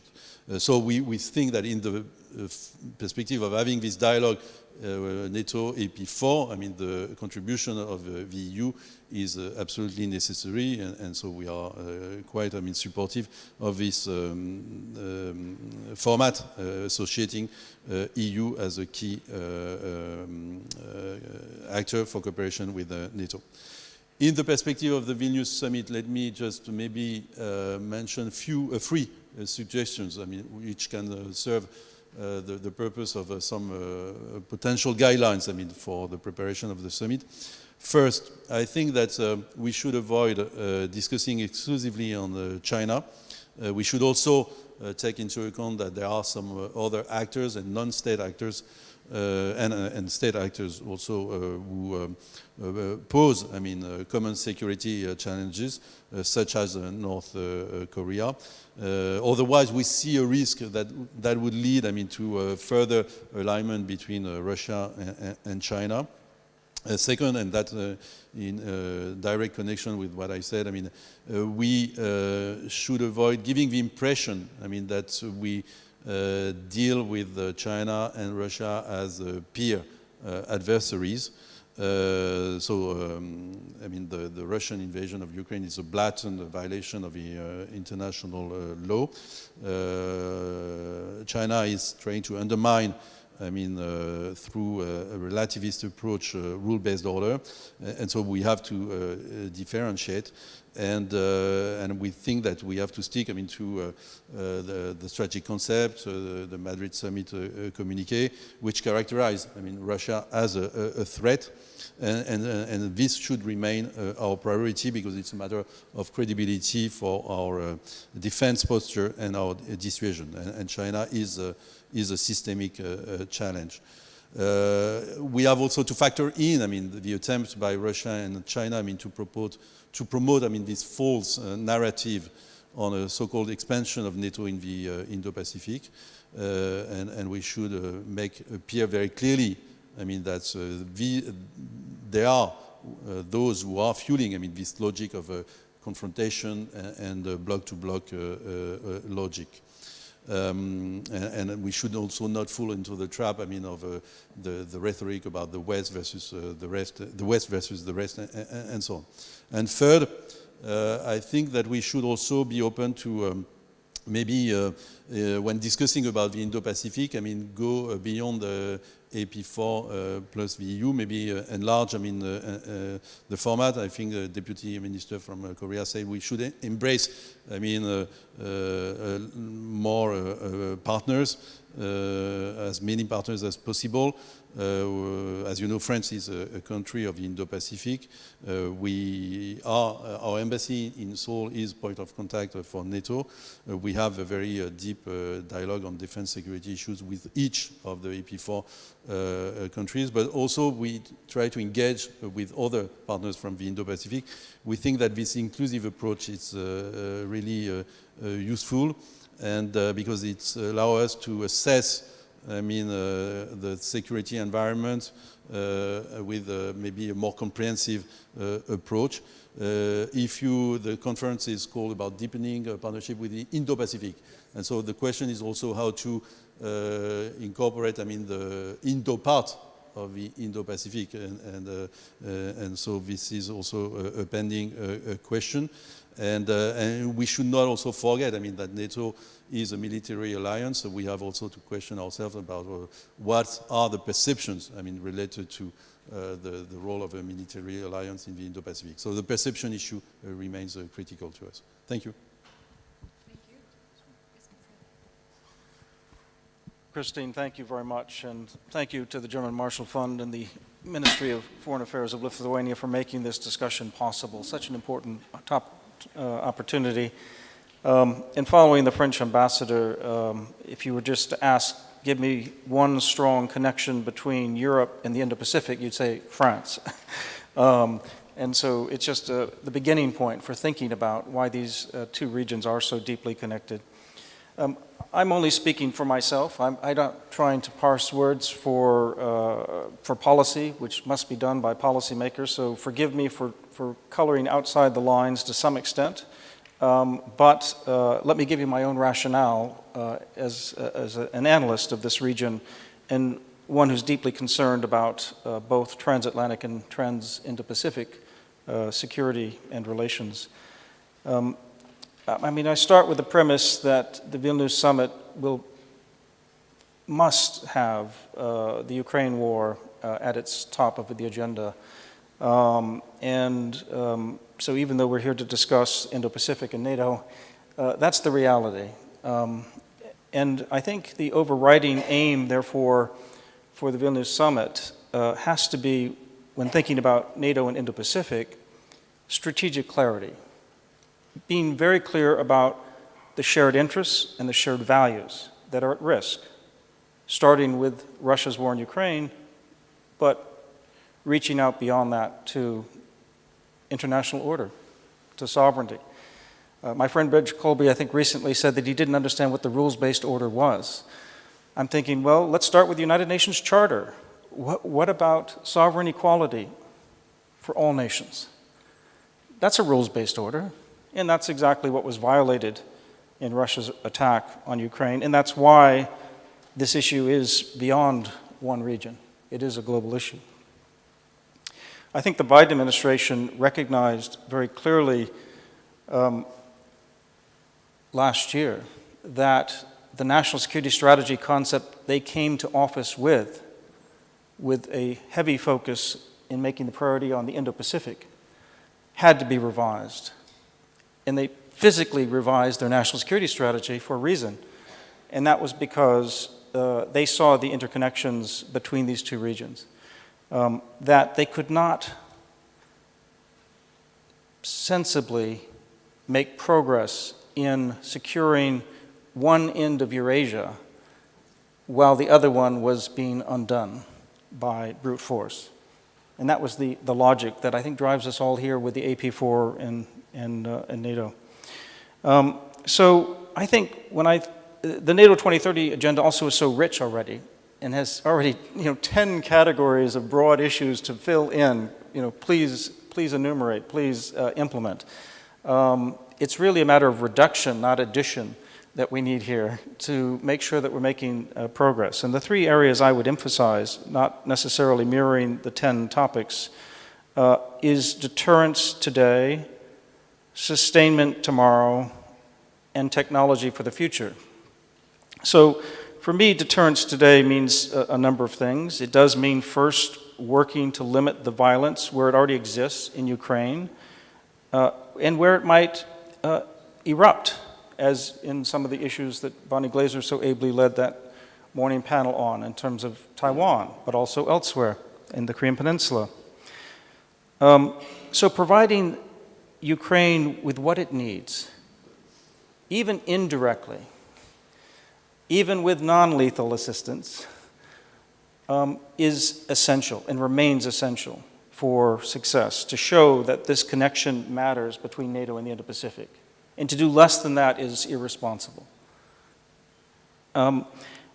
Opposing North Korea's illicit nuclear buildup, as we heard this morning, is also essential for NATO's credibility, to show that it is serious about stemming nuclear nonproliferation and trying to prevent what some other countries are not doing so much to help with, frankly, whether at the United Nations Security Council or through other actions.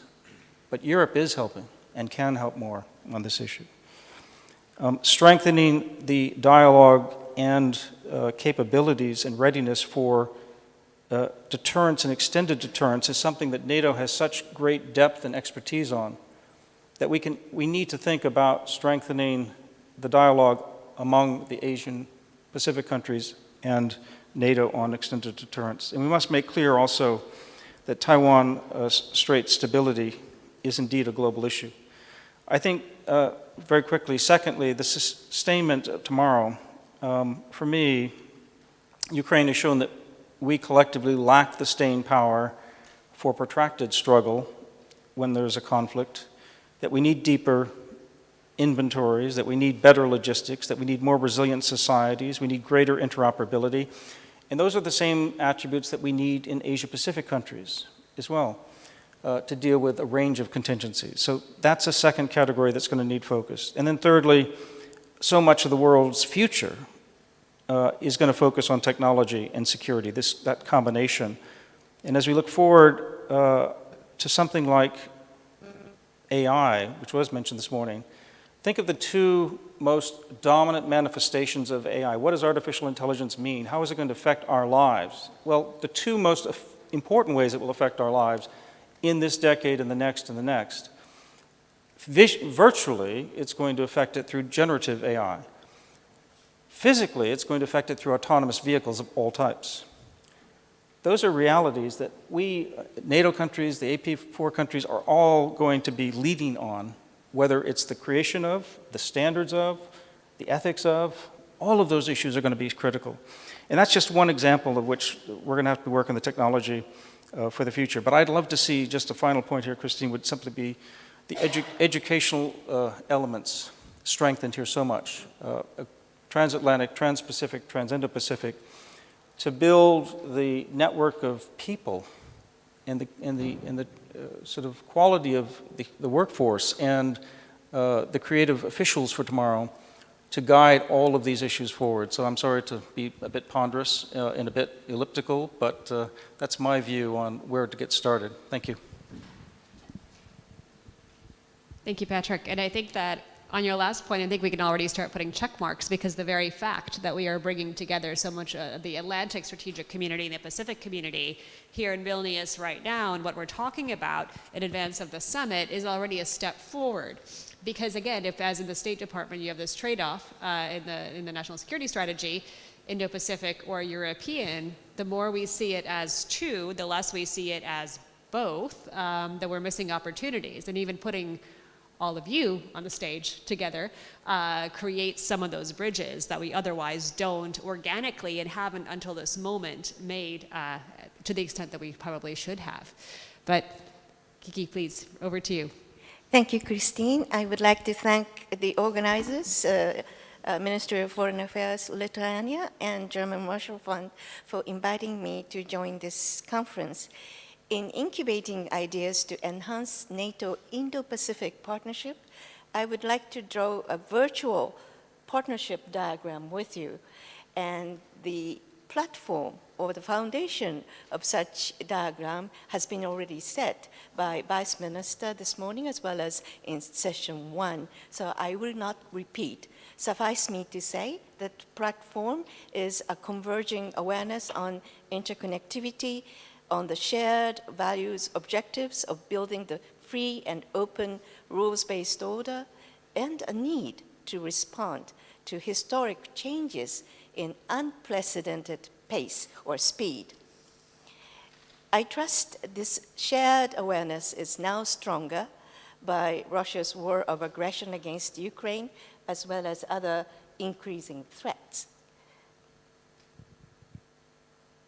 But I hasten to add that feeling might be at a varying temperature among members. We may not be identical in our body temperatures on respective issues. Please draw a horizontal and vertical axis in your mind with 4 sections, namely A, upper left, B, lower left, D, upper right, and C, lower right. Horizontal axis is a timeline from Madrid or even before to Vilnius and beyond. But I have to say that the axis is kind of blurring because there are many elements which should continue and to be enhanced in future. Vertical axis is some concrete elements of partnerships.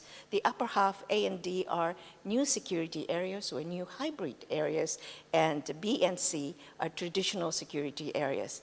Again, the demarcation between the two is increasingly blurring. Let me first discuss A and B, that is from Madrid to Vilnius, and then add points about beyond. During the 1 year since Madrid Summit, or even before, Japan and NATO have stepped up our cooperation. Japan is now developing ITPP, individually tailored partnership program with NATO, which will be a vehicle for us to enhance our partnership, I believe. Regarding for support for Ukraine, Japan has also announced that it will contribute $30 million to NATO Cap Trust Fund, which I believe Ambassador Ozeki has already mentioned. As for sections A and B, I would like to raise 5 kind of Lego building blocks to think. And for B, that is traditional security up to Vilnius, we have spoken a lot on dialogue, but this is going to be important because when we have changes taking place at this speed, we must be updated in sharing our security threat assessment. Second, maritime security. Third, HADR. Fourth, counterterrorism and detection and clearance of mines. And cybersecurity for A. The dialogues allow us to share interrelated threat assessment. Maritime security, NATO has observed King Sword 23, Japan-US Joint Training Exercise, JMSF trained with NATO ships off the coast of Spain and in the Baltic Sea and others. These will have very good demonstration effect as well as enhancement of our interoperability and cooperation. HADR in March 2023 to assist NATO member country Turkey, which was hit hard by the earthquake. Japan has sent JASDF plane KC-767 by the request of Turkey and NATO to assist airlift of tents and insulating materials from Pakistan in collaboration with NATO. These HEDR operations and exercises is a good way for confidence building as well as interoperability. Clearance of mines. Japan has worked in Cambodia for detecting and clearing landmines for a long time and have a knowledge and capacity, and now developing semiconductor-driven sensors to detect explosive seaborne materials for border crossings and ports. And these would be maybe useful for partners working together. For cybersecurity, this was discussed in length already, so I wouldn't dwell on it, but I'd like to point out that NATO has announced a comprehensive cyber defense policy. Japan has announced active cyber defense in our national security strategy, and there is a room for us to work together. And these building blocks will continue and has potential to be enhanced.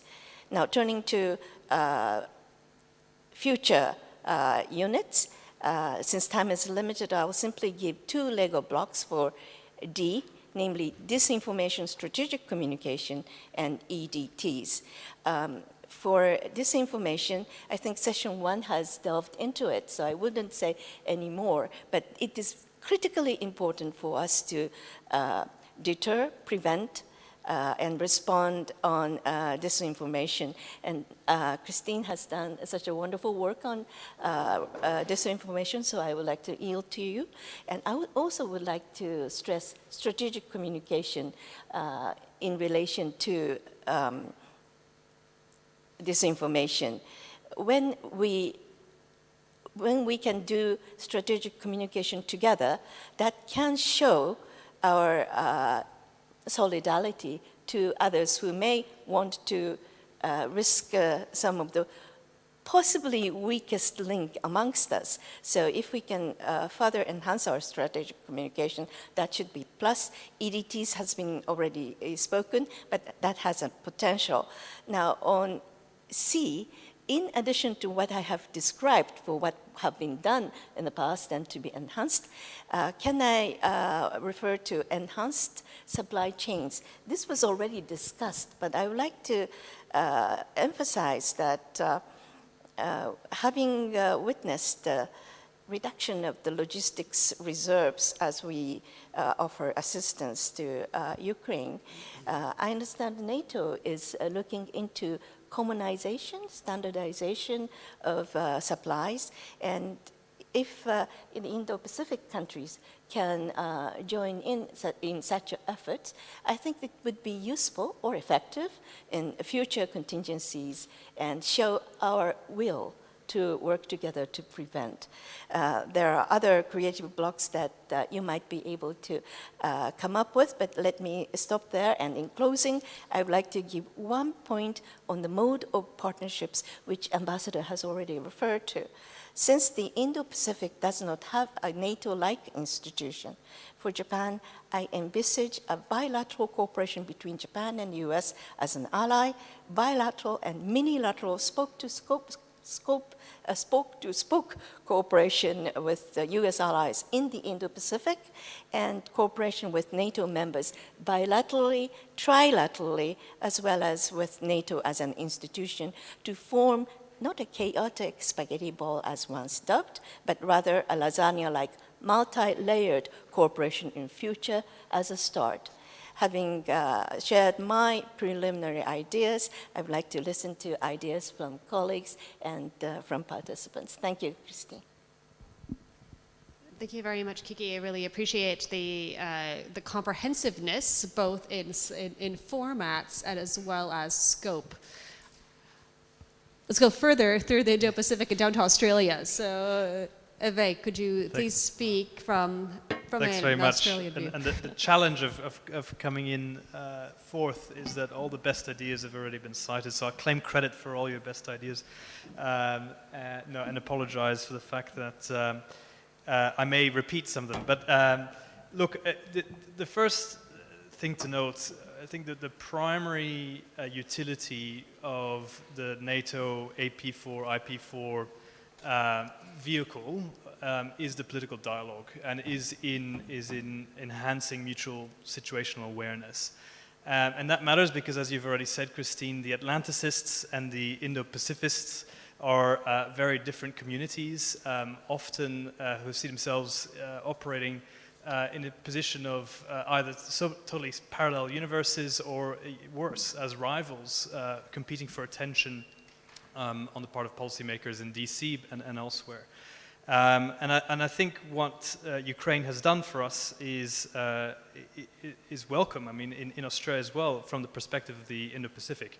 There was a lot of concern, and I call that the Indo-Pacific parochialists, who thought initially that a war in Ukraine would be a distraction on US bandwidth and resources, would detract from the main game, which was the addressing the China challenge in the Indo-Pacific, and it's actually been quite the reverse. And you've seen that as well in terms of the response from Canberra, which joins Tokyo as the second largest. I think at one point we were the largest. I think you've now just overtaken us.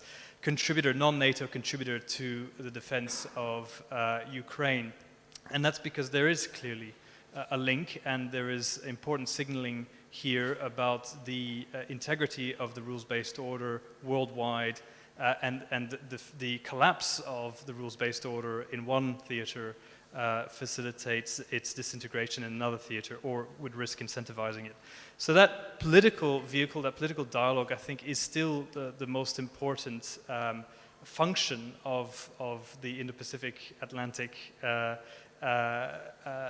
cooperation, both in terms of strategic clarity and communication, but also in terms of improving our own understanding of what's happening in our region. And what I pick up from Europe is a lot of interest in what's happening.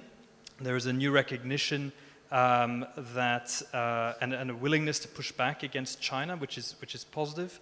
But I think there is still a lack of nuance in terms of how these two theaters are very different to one another. There are different adversaries and challenges. I think the ambassador mentioned as well. Russia is effectively an arsonist of the international system. China is far more ambitious, but also more risk-averse. It has more at its disposal than simply its formidable military power. It has economic tools of power. It has diplomatic, cultural, and so much more in its arsenal than does Russia. And its ambitions are to reform, in some sense, the global order, beginning with the regional order in its image. And to do so, it may not want to resort to conflict in the first instance. So in that sense, it is more ambitious. So it's a very different challenge. Then there are different circumstances. I think whereas we saw a new bipolar front with the outbreak of the Ukraine war in Europe, it galvanized Western unity, but the ripple effect of the Ukraine war in Asia has played out very differently. Some of my colleagues have used the term a trifurcated order. This is not simply authoritarian systems versus democracies. This is about the West and the rest, and then China and Russia. And we've lost sight of the rest. And for Australia in particular, given our neighborhood, our largest neighbor is Indonesia, our Southeast Asian partners are the Philippines, Thailand, countries like Vietnam and Bangladesh, I would describe them all as belonging on a spectrum of non-alignment. Now, not in the sense that they belong to a cohesive club, a membership of a single institution, or that they all espouse the same views on China and Russia, but by degrees they are similar-minded, not like-minded, and that is the majority of Asia. It's the reason why there are only really 4 AP4 partners. It's Japan, it's Australia, it's Korea, and New Zealand, and I would say South Korea and New Zealand probably are somewhat different from Japan and Australia already in terms of how they would approach China. So we have to appreciate the different circumstances, different challenges, and then different modalities. NATO is all about multilateral cross-bracing. That is not how things function in the Indo-Pacific. Akiko has mentioned as well, there is no equivalent, functional equivalent to NATO in Asia. It is all about essentially the United States and its closest Indo-Pacific partners. And that will remain the case in terms of, from Australia's perspective, building a balance of power. So, in terms of what NATO's security contribution is to that hard balance of power in the Indo-Pacific, it probably will remain limited. But where the cross-cutting security issues are in terms of most ripe for cooperation, I would say probably in terms of cyber. And I note that Japan has already joined the Center for Cyber Defense, Center of Excellence in Estonia, and I would encourage Australia and the other AP4 members to do the same. And then I would say in terms of economic security, responses to economic coercion, which have to go beyond simply calls of solidarity. It's very good to do that, but also in terms of supply chain resilience, in terms of critical mineral production, which China has 70 to 80% of globally. The fact is Australia is important to Europe and vice versa on these sorts of issues. We produce half the world's lithium. We're the second largest producer of cobalt. And we're the fourth largest producer of rare earths. We've made big investments in terms of trying to expand not only our exports of critical minerals, but our processing, downstream processing capacity. And that's sort of an area which is of interest to us and our Indo-Pacific allies, but of huge interest to Europe as well. And I think there ought to be more cooperation there with NATO. Now, if I can just sort of conclude on my final point, which I think probably the most important point, which is engaging the similar-mindeds as opposed to the like-mindeds. And that doesn't necessarily mean that the club of AP4 needs to be expanded. But NATO does some tremendous work in terms of maritime capacity building around Europe's ring of fire, from North Africa to Eastern Europe. That sort of know-how, that sort of capacity would be incredibly useful for countries like the Philippines, Vietnam, potentially Indonesia, and others in Southeast Asia, who may not see eye to us on the China challenge, but certainly require practical maritime capacity building in a way that would alleviate the trust deficit, or contribute to alleviating, hopefully, the trust deficit that many of these countries have for the West, playing into China's narrative that NATO is essentially an unwelcome sort of new entrant into this great power competition in Asia. So I think that is an area that's been underplayed and where we could usefully think about NATO contribution in the Indo-Pacific. Thank you. Thank you very much. And this goes back on to the lines of perception, right, that the ambassador was talking about again. So there's the practicality, the modality, and also the way it is perceived on the other side, which feeds so much into the question of disinformation and strategic communication, and how not only we put it within a partnership and within an alliance, but how the other side can manipulate that we do in a way that we had not intended. Nicholas. Please. Well, thank you, and thank you for inviting me. So, GMF and also the Ministry of Foreign Affairs of Lithuania. And it's always easy to be the fourth speaker. It's always difficult to be the fifth. So, just to, well, basically, I'm also going to try to avoid repeating a lot. I do agree with the challenge we're facing. I see the absolute need. We have to be Russia's wars of aggression, because first it was Georgia, then it was Crimea, and then it was a full-scale invasion of Ukraine. So we have three actions. And what happened was that the perception from Russia was probably that we were weak. We did not have our act together. And this is why it's also so important for to build something in the Pacific. But I would actually maybe start where you ended, on the economic side, because it's important. I mean, NATO for me is so much more than brute force. This is political consultations, this is information sharing, this is research and development, and it ranges, of course, till hardcore military deployment into that sort of emerging technologies that is so important. And this has been talked about But I think when it comes to the economic side, and unfortunately you got a bit before me here, but what we need is to develop sort of an Article 5, sort of economic self-defense. How do we react? What can be done? And the supply chains is absolutely essential. And not only in terms of production, minerals and all that, but also research and development. And this is something we definitely need to deal with. And I think that when you look at this, the red supply chain that we're facing, that China is in the midst of, we need to establish a blue sort of supply chain. And we have to also understand that China is actually a net importer of most of these materials. When we talk about they are in control, it's not necessarily in China. They're actually importing it. And that's why we also need to build those bigger networks. We need to engage, well, go beyond the like-minded and actually engage the similar-minded. But talking a bit about Europe and sort of what we can do, Ukraine has, of course, created enormous limitations, what Europe can do. But also, apart from Ukraine, European states are not necessarily equipped to project force in the Indo-Pacific.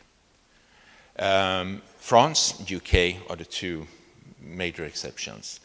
But, and I think it's absolutely essential that we should be engaged, but I think what we can do better is to take over more responsibility in Europe.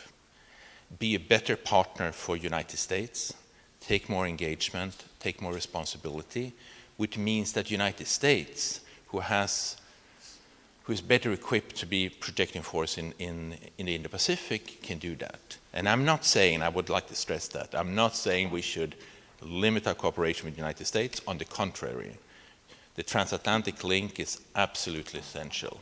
But I think for Europe to be a better partner, we need to carry a bit more weight than we've done before. But apart from that, training and exercises is absolutely essential. I think this is also where NATO can actually provide a very good impact. Most states are too small to do the exercises we need. We need that larger capacity. And then it comes into that. And specifically for Europe, what I would like to see is for Europe to extend the coordinated maritime presence framework. Right now, we are northwest of the Indian Ocean. We need to expand that in Southeast Asia, Northeast Asia. And that will make us more useful. And that will also enable us to build the capacity we may be currently lacking. I have difficulty seeing, for example, Swedish or Finnish forces or Lithuanian forces project naval ships in the region, but also to launch freedom of navigation exercises. This I think is absolutely critical. And of course, we had the Korean Peninsula as one case. Taiwan Straits, South China Sea becomes enormously important. And again, this is actually to consolidate peace and security. This is to project a force and actually to indicate that this will be costly.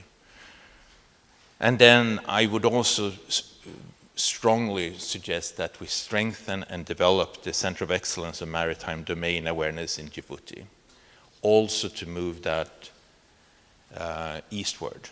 And for me, this is actually a necessity if Europe is going to be able to become an Indo-Pacific force, because we lack it. I mean, I think we have to be realistic about this.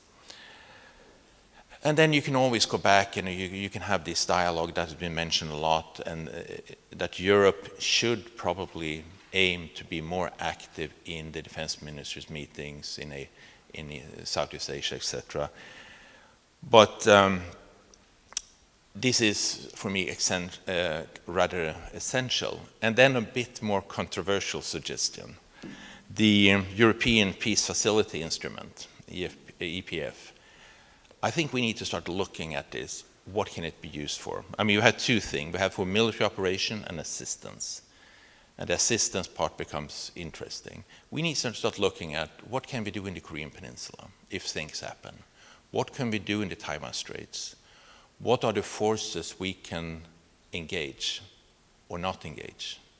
And I think that we have taken a bit of, I think the answer is going to be limited, but nevertheless. But this is really a situation that we need to grow into rather than jump into.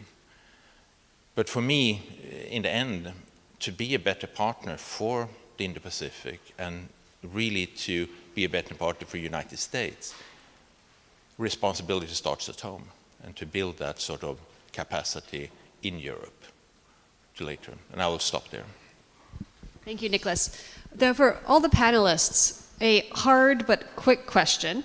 So we've been talking about the importance of NATO and the NATO allies in the Indo-Pacific. That was what Bonnie's panel and the first panel this morning was about. Then we've been talking about the incredible importance, and Patrick, you emphasized this, for the Indo-Pacific partners to be supportive of Ukraine and European security at this moment. And then we have this, we're looking at AI, other questions that are questions of what the partnership is like at home, in our societies, in economic security, in investment protection, and the importance of the EU on many of these things, as well as the US national legislation, Canada.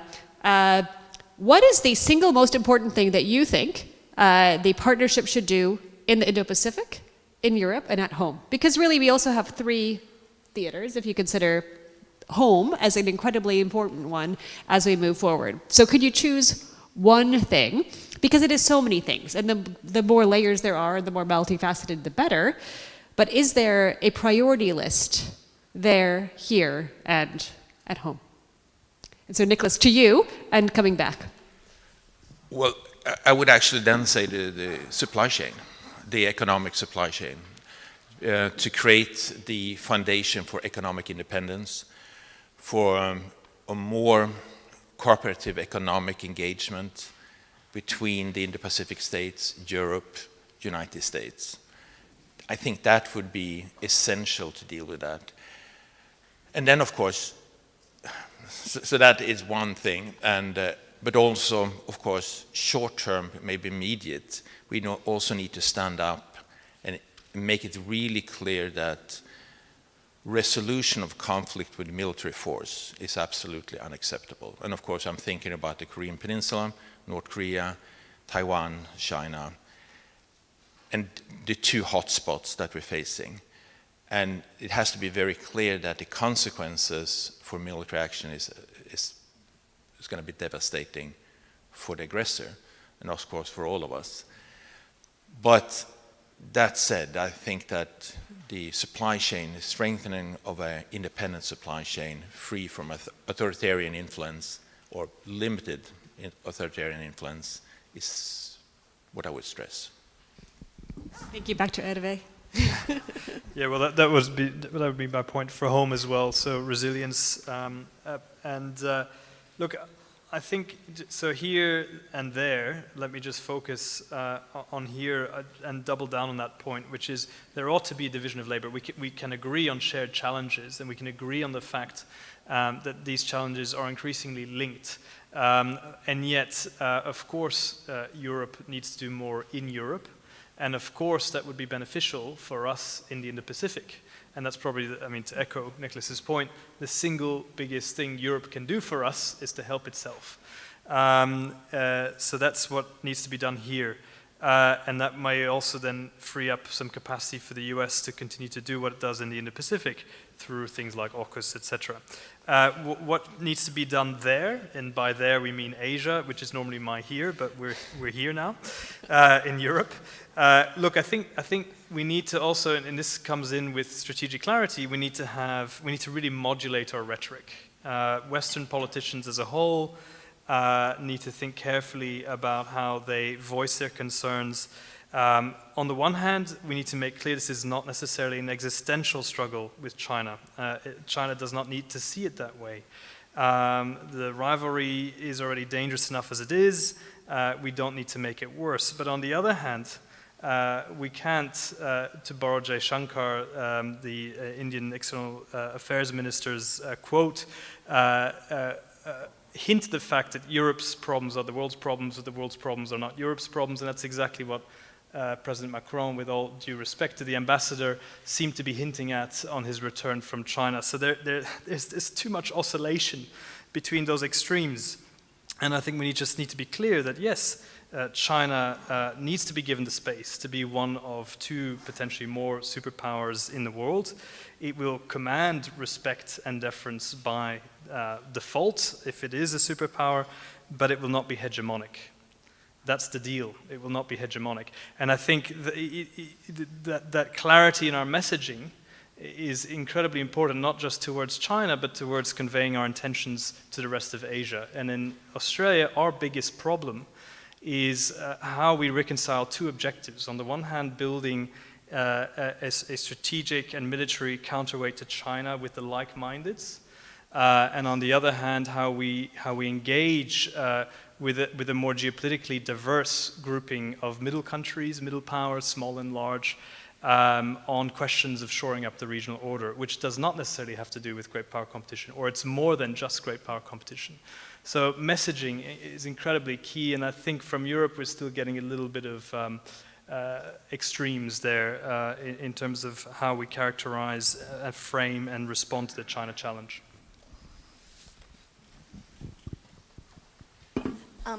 I echo the points made by Nicholas and Irv. Let me put it this way. The most important thing in our partnership is recognition of mutual benefits. If transatlantic feel that they are doing it for charity to Indo-Pacific, it won't stay and it can't be sustained. And same applies to Indo-Pacific.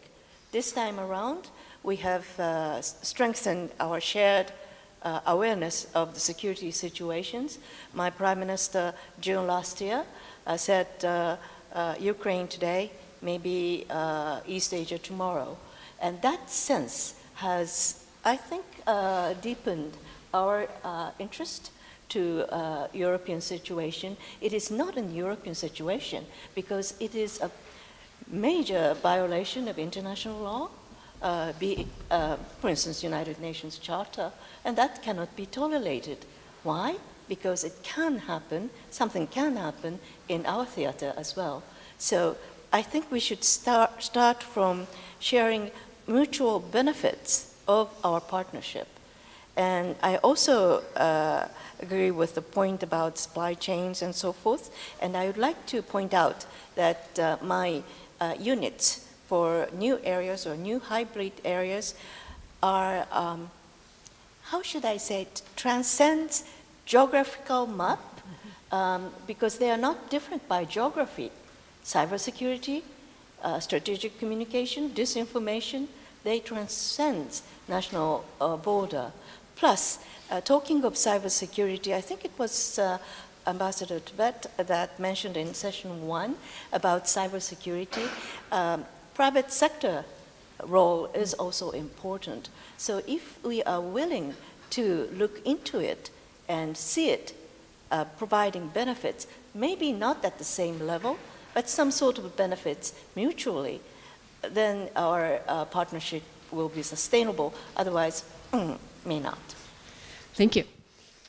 Well, Christine, I'm not sure these are the three most important, but the three very difficult questions. For Asia in this region, fully support Ukraine's effort at self-defense.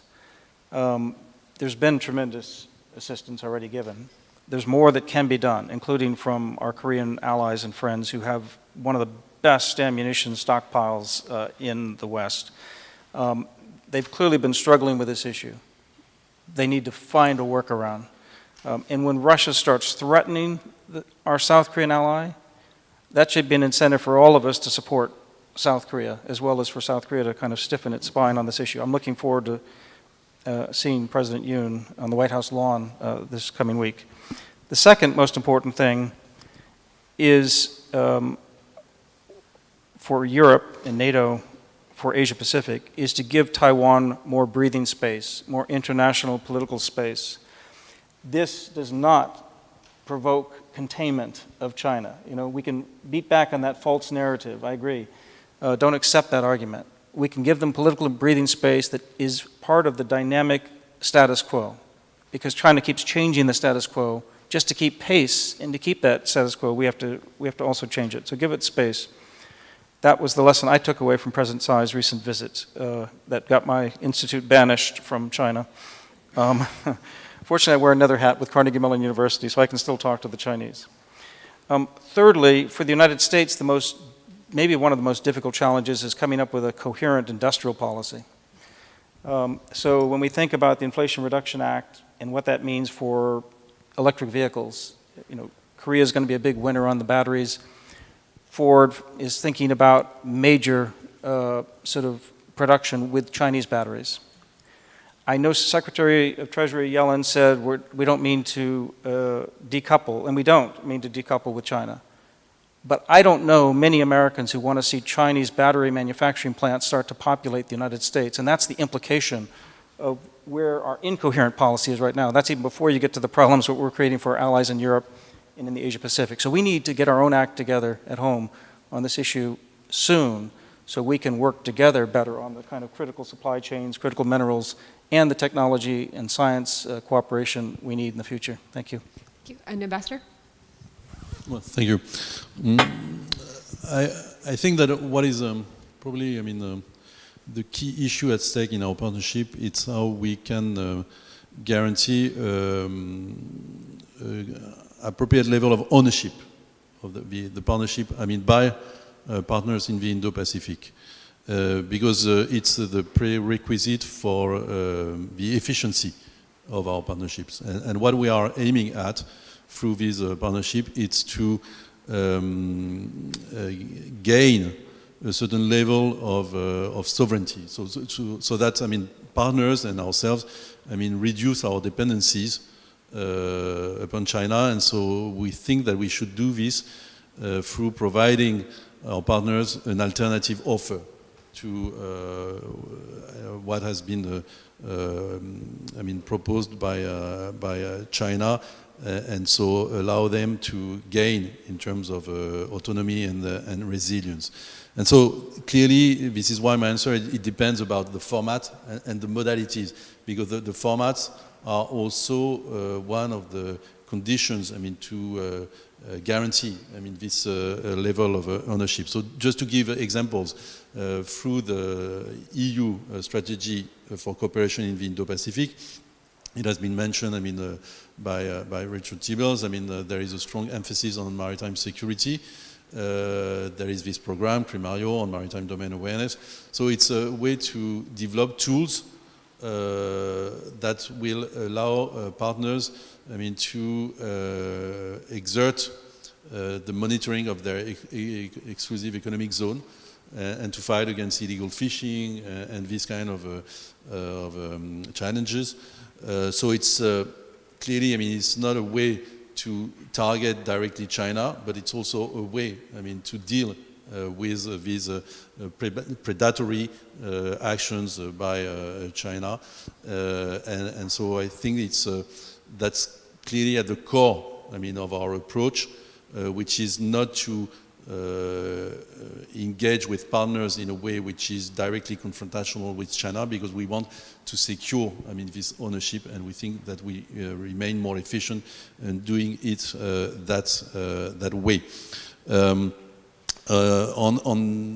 Within the NATO framework, I think I mentioned, where we think, NATO has the real added value, so I can repeat, cyberspace, intel, and nuclear capabilities. And we think that clearly what is the most important is to engage in dialogue about situation awareness. And as you said, the communities of the Indo-Pacific researchers and the transatlantic, are still not so familiar to each other. So clearly, there is something to improve here, to share further analysis and about the challenges at stake. Maybe if I may, because the French president's visit to China was mentioned, I mean, let me just emphasize, I mean, that's one of the main purpose, I mean, was to make China understand, I mean, his responsibilities as a permanent member of the Security Council and as a global actor regarding the war in Ukraine. And so the fact that the message, I mean, was conveyed, I mean, at the highest level, that any military support, I mean, to Russia would undermine our security and would entail, I mean, consequences. It was also a way to engage China, I mean, on global issues. So we mentioned, of course, climate, but as you know, France will organize next June a summit on finance and development, and this is one of the areas where we think, I mean, we have, I mean, to engage China in, I mean, the same as how can you, I mean, address the issue of climate change without, I mean, dealing with the most important emitter. So it's the same on other issues, debt for development, financing for development, same with the non-proliferation crisis, fight against infectious disease and so on. So clearly there is this, but it's always a very demanding dialogue. I mean, we are not naive, and we are also, I mean, as you know, I mean, developing specific tools for de-risking the partnership with China. France was at the initiative of many tools, I mean, that has been mentioned. I would refer you to what is called the Versailles Agenda, which is a way to gain, I mean, autonomy for the EU in their relationship with China. But the fact that I wanted to insist on is that to be efficient, we have to make these tools agnostic, so not to use them as directly targeting one specific country.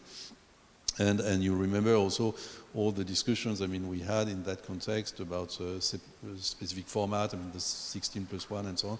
And we were early on, I mean, raising, I mean, also the difficulties that can be created, I mean, by these format. So formats are very, very important, but at the end of the day, what I see as the most efficient is to create a kind of networks of partnerships based on added value and complementarity between format and organizations, and which will contribute, I mean, to reduce dependency upon China, and also developing what I would call a positive agenda as an alternative offer. Thank you. Thank you very much. We are very much at the end, but if there are burning questions, we'd like to be able to present them in responses to some of the very provocative ideas that have presented today. Please, there's a question right there.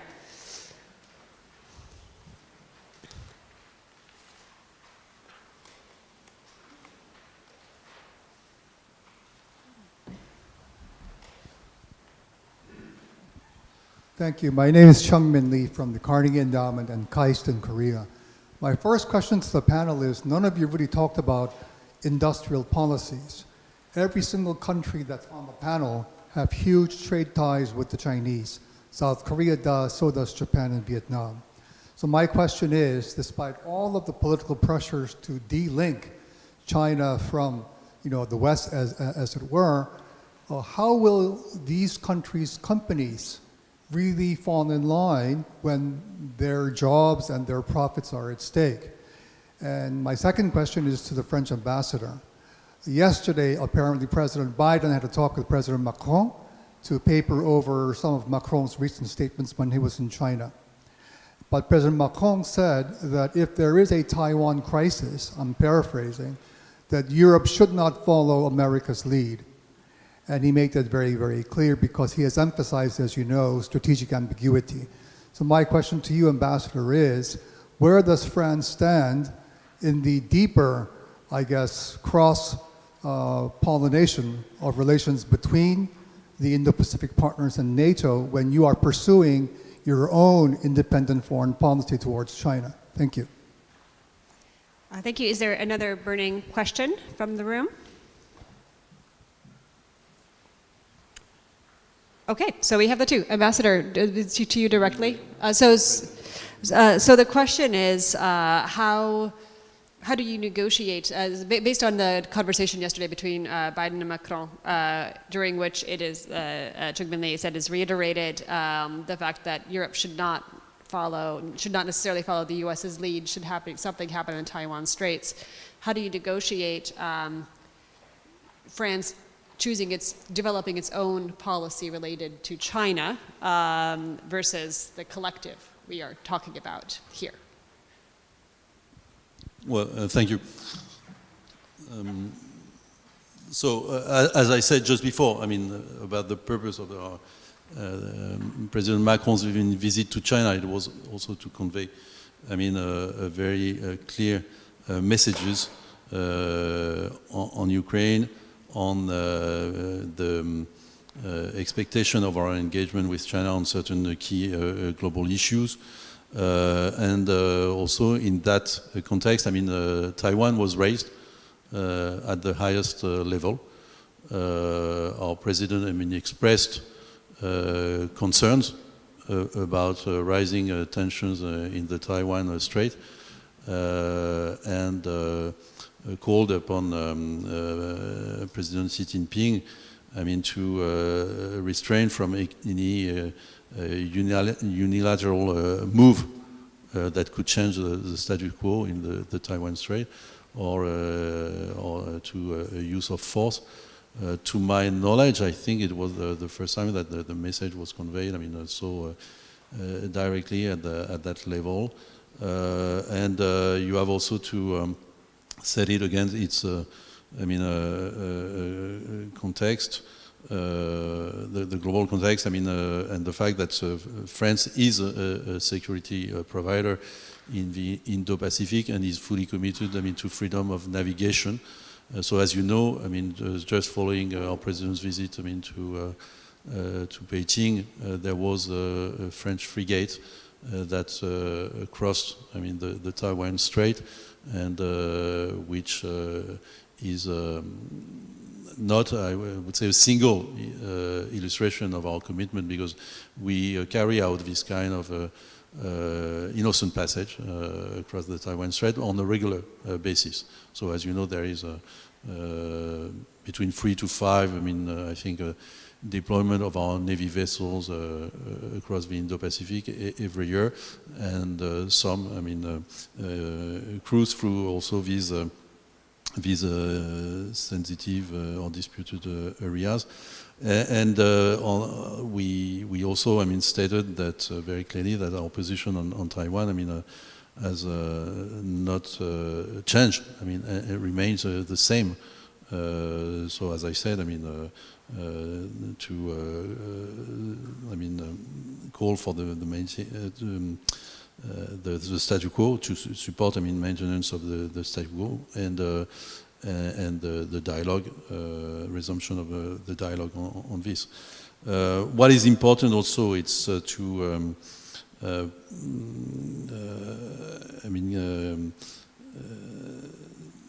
consolidate also our cohesion among European partners on our policy towards China, on Taiwan, and so on. So clearly, I mean, we are fully aware also of this necessity for unity and cohesion on our messaging towards China. Thank you. Anyone have a two-finger because of time on industrial policy? Yeah. I'll try to keep it brief. The first question, of course, is that the domestic politics, including non-state actors like businesses and big tech, are also experiencing the cross-linkages of issues, the way that NATO and AP and Indo-Pacific are feeling them as well. So this is a process that's going to take time. I talked about the urgency of U.S. getting its industrial policy in order and being coherent, but we've heard very good suggestions, whether it's the supply chain, critical minerals, which Japan's taking a lead on in terms of gathering pledges, for instance, at the G7 meeting, but it'll be the G7 plus Korea and others who come together at that meeting. That's a huge opportunity to try to get that blue supply chain sort of starting to build out, the kind of T12 that some people talked about, a technology 12, some larger body of like-minded countries in this case. But yes, we also need to work, as we said earlier, with the similar-minded countries. I'm working very closely with Vietnam, for instance. Korea is a big, huge investor in Vietnam. And that's a country where just because we don't share the same political values, we do share common strategic interests, and we have a very long vision about what we can do together through education and technology and investment and business. And that's where we can start to put together with the larger world outside of the OECD countries, the global, so-called global South. NATO and the IP4 can be working with a vision toward building those relations into that. And that's not against China, but it's trying to stand up for the standards and rules that we'd like to see adhered to as the foundations for that future order going forward. Sorry, that's a long answer. Thank you. Quickly, yes. Just one footnote.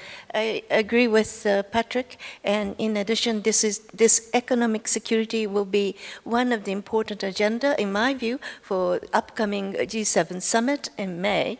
And as most of you know, Japan has introduced Economic Security Promotion Act last year, and looking at supply chain resilience as well as protection of critical technologies. But our efforts have just started and try to have cooperation amongst G7 and beyond in order to protect our economic resilience, I think. Yes. Eva, in front of you.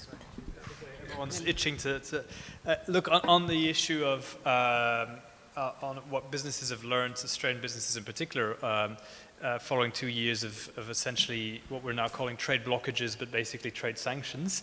I think that will have long-lived consequences. I mean, it did change the psychology of doing business with China, and you see it already in foreign investment patterns as well, and that's not just in Australia, it's the world over. Foreign investment patterns are beginning to mirror, according to IMF research, UN voting alignment patterns. So the synergy between geopolitics and foreign investment is much more tightly knit. That said, I'm going to just finish with making a kind of controversial, unfashionable point, which is that interdependence can still create a bit of ballast. And that's what we saw in the Australia-China relationship. Despite the complete deterioration, collapse in diplomatic ties, China needed Australian iron ore just as much, or perhaps more, than we needed China. And that was probably the fail-safe, or at least a measure of insulation that effectively protected or gave a sort of a bottom platform to the deterioration in ties. So there is, just to sort of trumpet the virtues of interdependence, not so much in terms of changing China's political system, but in terms of creating mutual risks and dependencies that also play into the calculations in Beijing. Thank you. Yeah, the answer, the question, how do we get our companies to stand in line? We don't, if it's voluntarily. We need legislation. We need to ensure that we homeshore or ally-shore critical and sensitive industries. We have to make sure that the legislation supports that, or else the companies will actually break it. I mean, just a couple of days ago, Swedish Absolut Vodka starting to trade again with Russia. So don't buy Absolut Vodka. I'm personally boycotting that.